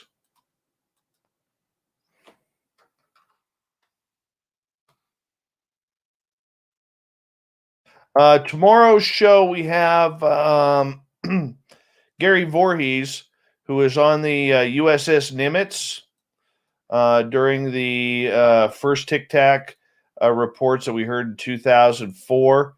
He's going to be with us. He's got a fantastic beard. You may have seen him in our chat room before because he has been in there. I got this at Canadian. How do you know I got this at Canadian Tire there, Barther? I got this one in the camping section. In the camping section. I'm the guy right now who goes into Canadian Tire and buys the smallest axe possible to knock down the biggest tree. That's the guy I am right now.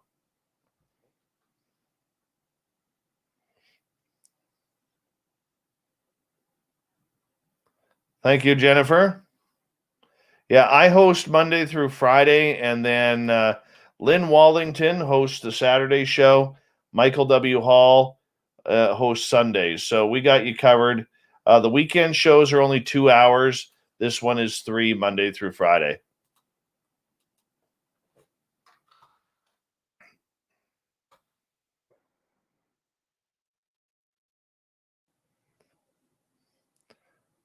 Chris Martin, I would love to take you up in that offer, man.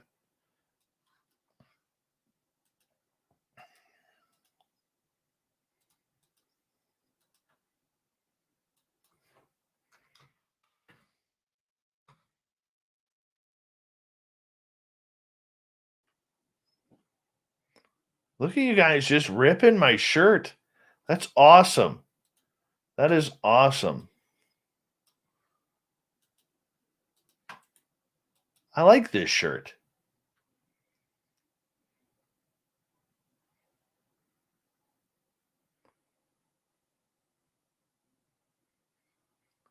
Preston's leaving because he can't handle the shirt anymore. It's like, screw that, I'm done. Can't handle the shirt, Dave. You're on your own.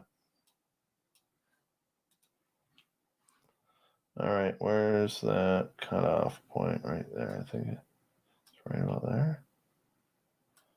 Yeah, right there. There it is.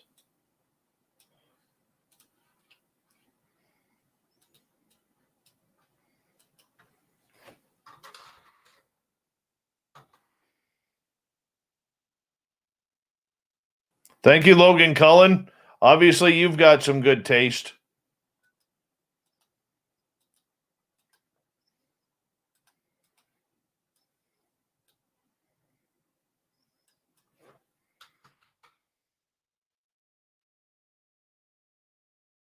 Yes, it does. Right there. Right there where the nippies should be.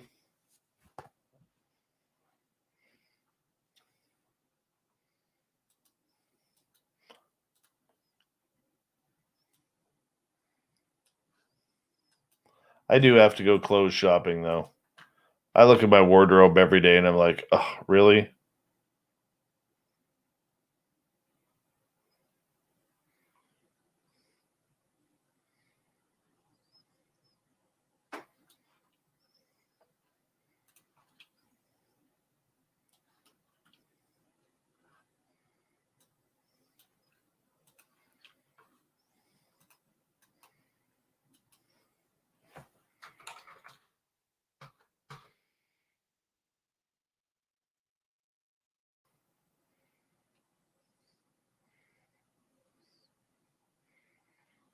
Fabster, what do you know about fashion? You're a Dodgers fan.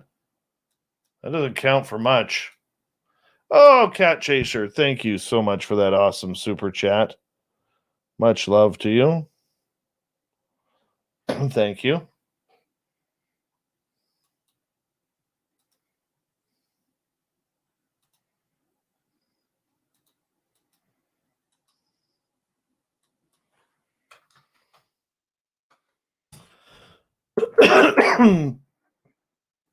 I do have cargo shorts on. I do. But I don't have the see? There's the shorts. But here's the socks. I got shark socks on. See? Shark socks.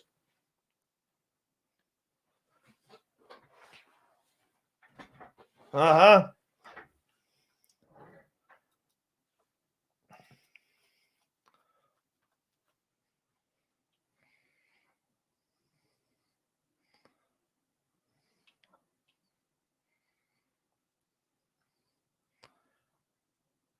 I know that, Bobby. We're all having fun here.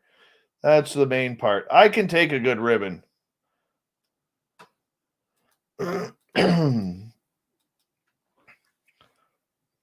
It blew one button, Bart, not 3. 1.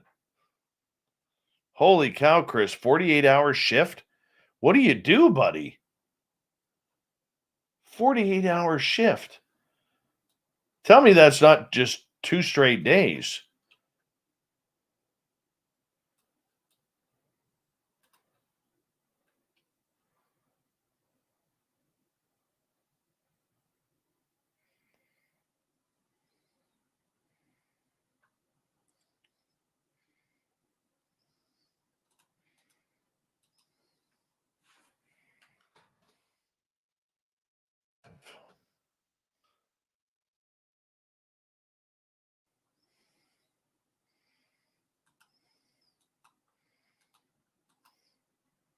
Fap's the type of guy who still wears blazers with suede elbow pads on it.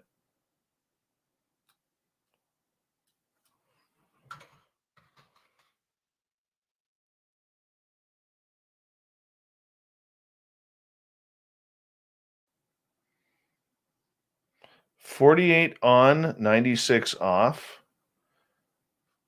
Oh, you're a firefighter. Awesome, Chris. So at least you do get some downtime, I hope. Thanks for what you do, man. Seriously. That's awesome.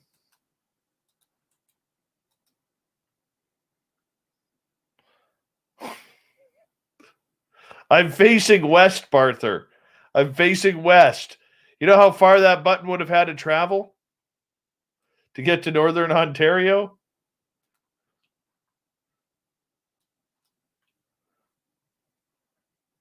I was listening to some Tragically Hip before the show, though. You know, little Bob Cage in there.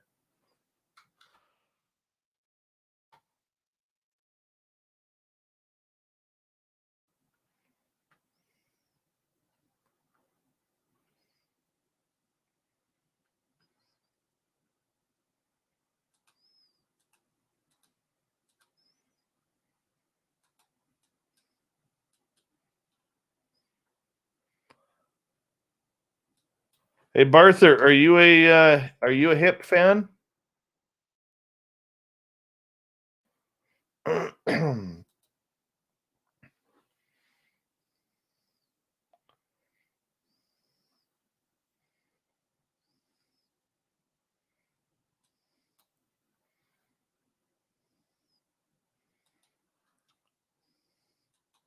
Should probably say hello to Shirky Poo because I know she's listening right now. Shirky Poo, this is your nightly reminder that your glasses are on top of your head. They're by the other 3 pairs that are tucked into your beehive.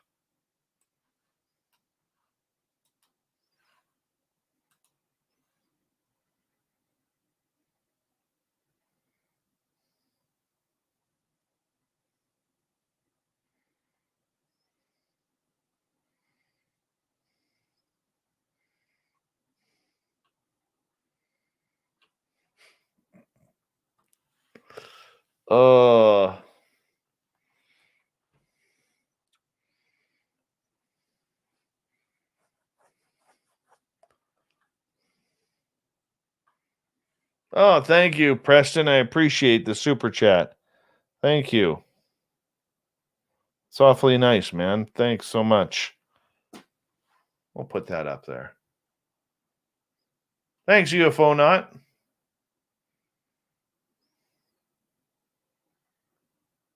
No, Dave doesn't want to be eaten by sharks, Ed. Big difference. I don't hate sharks. I hate the ocean. Water tastes horrible. Big things can kill you in there.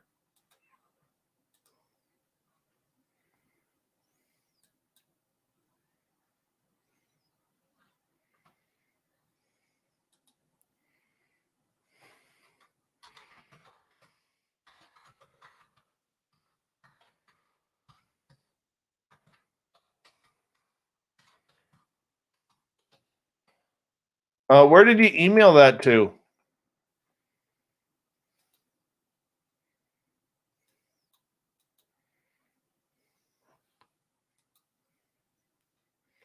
UFO not? Where did you email that to? Because I haven't got anything in my. Did you email that tonight? So I haven't got anything in my whatchamacallit inbox from you.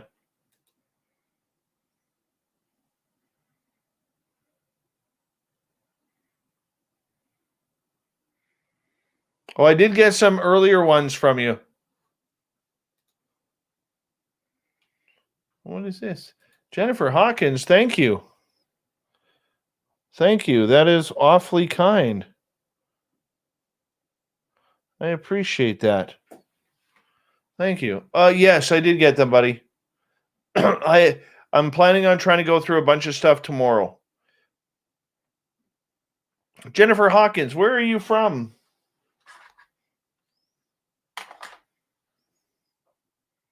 Good night, Jordan. Much love. Sleep well.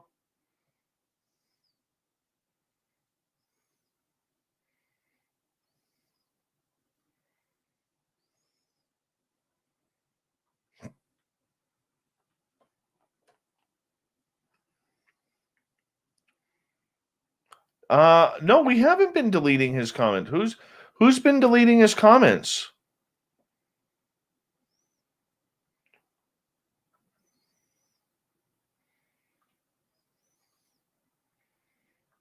I'll check on that. It shouldn't be restricted.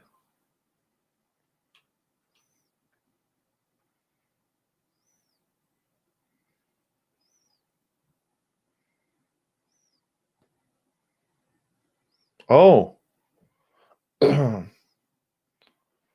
I lend her the $5 to do it.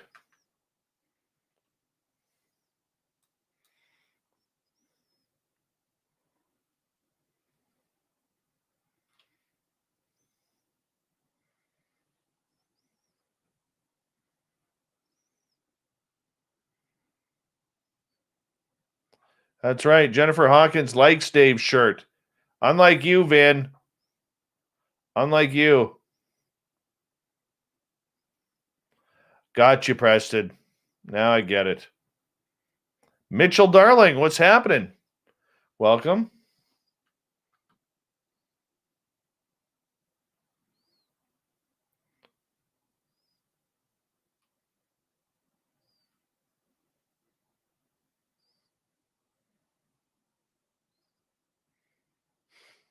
Talking about.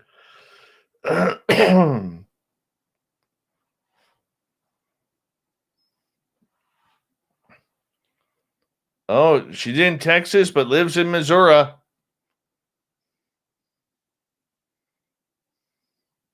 I will be getting my beauty sleep here in about 40 minutes. In about 40 minutes, I will crawl into bed. And I will put my headphones on and fall to sleep. Fall to sleep. If I'm lucky, I'll get about 10 minutes into the podcast. We got a lot of Oklahoma listeners. Oh, she definitely ran from trouble in Texas.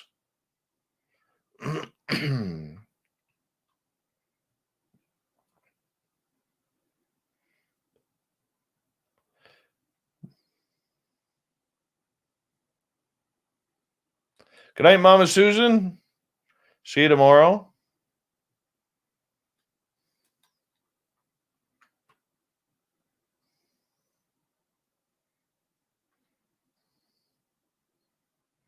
You know what else helps us a sore throat? Stop talking.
Let's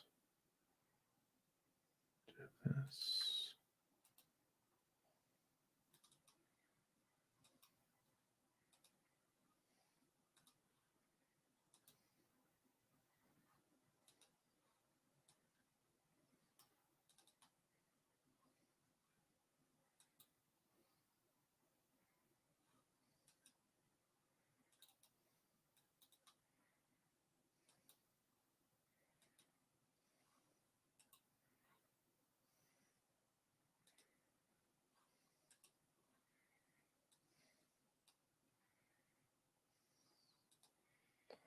We'll see how long that takes.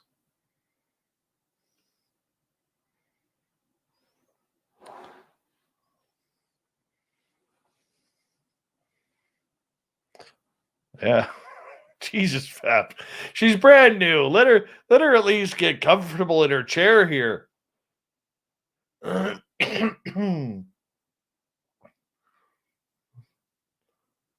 Poor girl. You can't just, Fabster and Vinny, they love to dig on each other.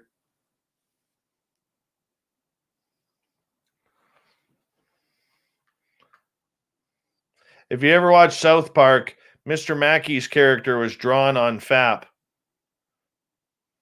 Giant head.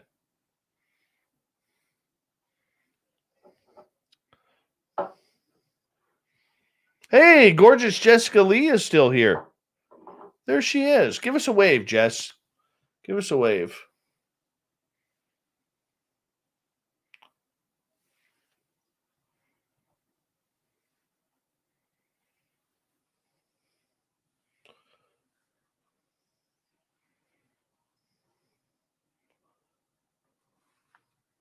Good night, gorgeous Jenny. See you tomorrow. The lovely and talented Jessica Lee. Now, Jessica Lee, I'm going to be honest, has great teeth. Great teeth.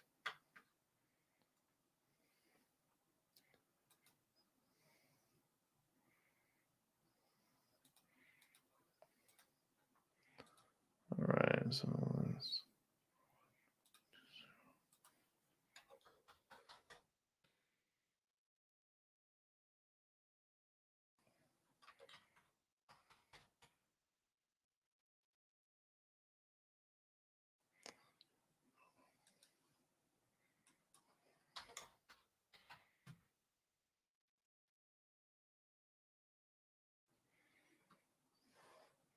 I don't think you can get messages on YouTube. Can you?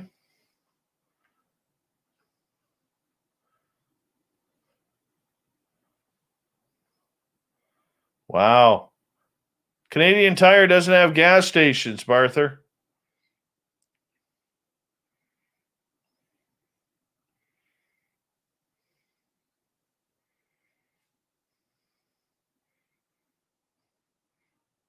I bet you did all your luxury shopping at Sands back in the day.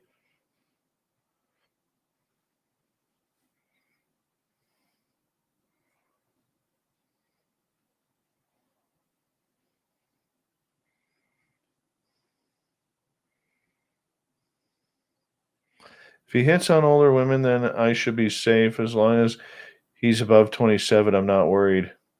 Now, I think Vinny is about 58 or 59 years old, but he still wears his hat tilted and crooked.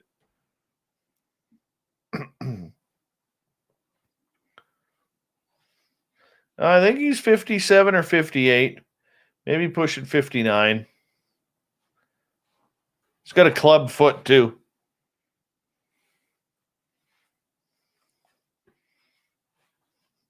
I talked to Vin once. Bad case of gout, the poor guy.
Vinny's so old that when he goes to a nightclub, he pops his teeth out just so he doesn't lose them on the dance floor.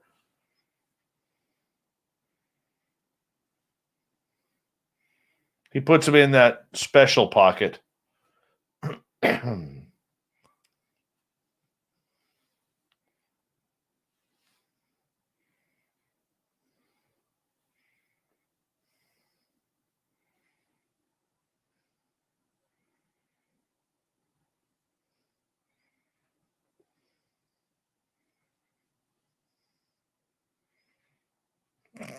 Both time Vinny gets roasted. Man, he was hammering me during the show. Hammering me. It was awesome.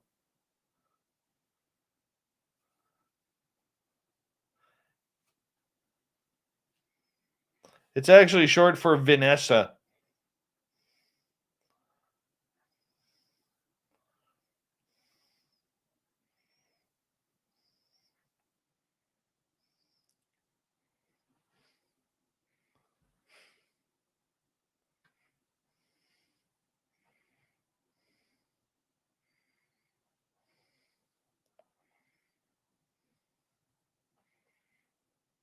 Preston, you've got that skunk thing going on with the white stripe going down from your beard all the way up to your head.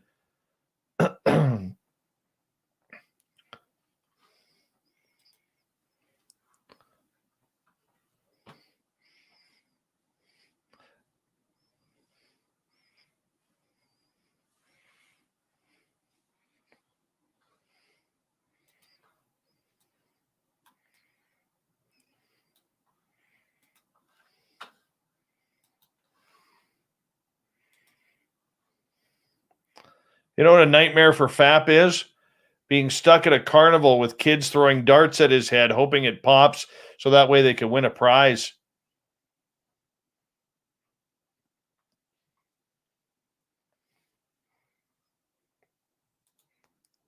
Look at that. I don't know if you could see Preston there. He's got a nice beard and hair, but he's got that white skunk stripe going straight up. I like that. I like that. He's our human version of Pepe Le Pew right there.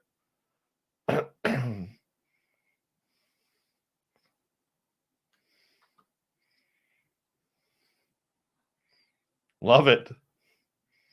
Pop a balloon, win a prize. That's right, Clammy.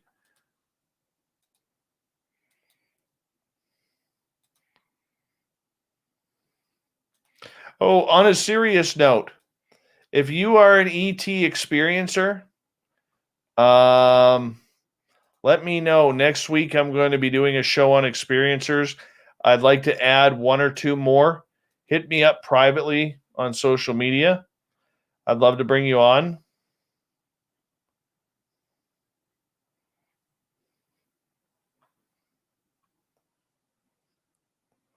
Let's see. Behoff, very nice. Very nice gray there. Not really Carl-like, but very nice. I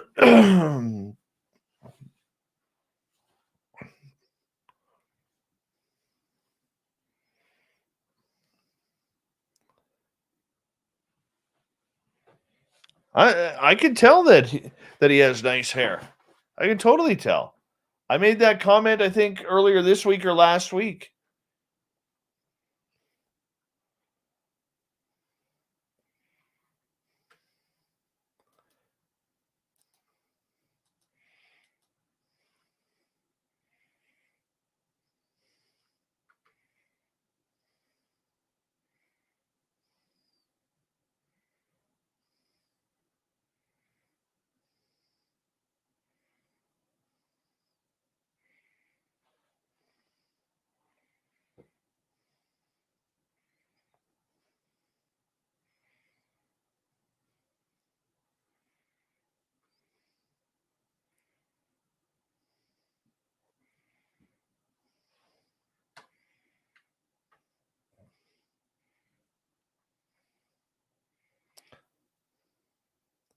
Hello, Terrence Brown.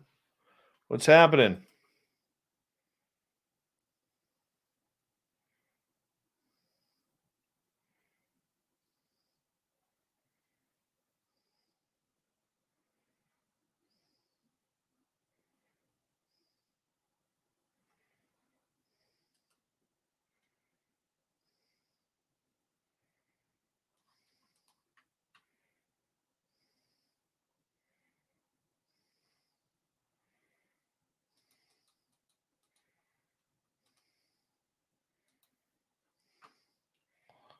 Oh, that's a good. Thanks, Dean. I'm going to forward this to her.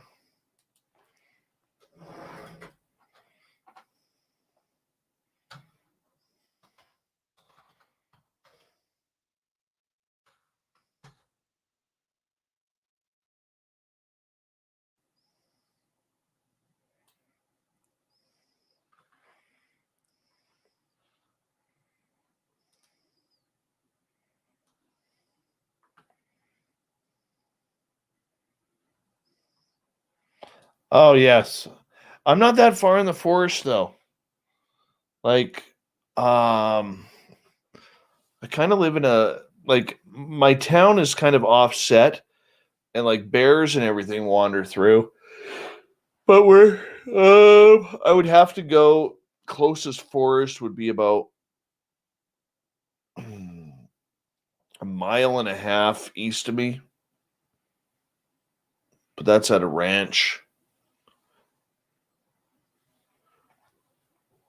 Bingo.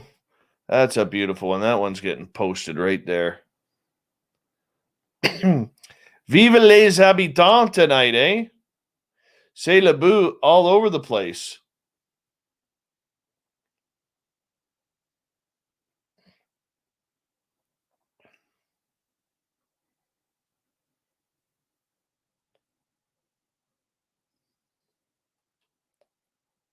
That Preston Castle would be kind of cool.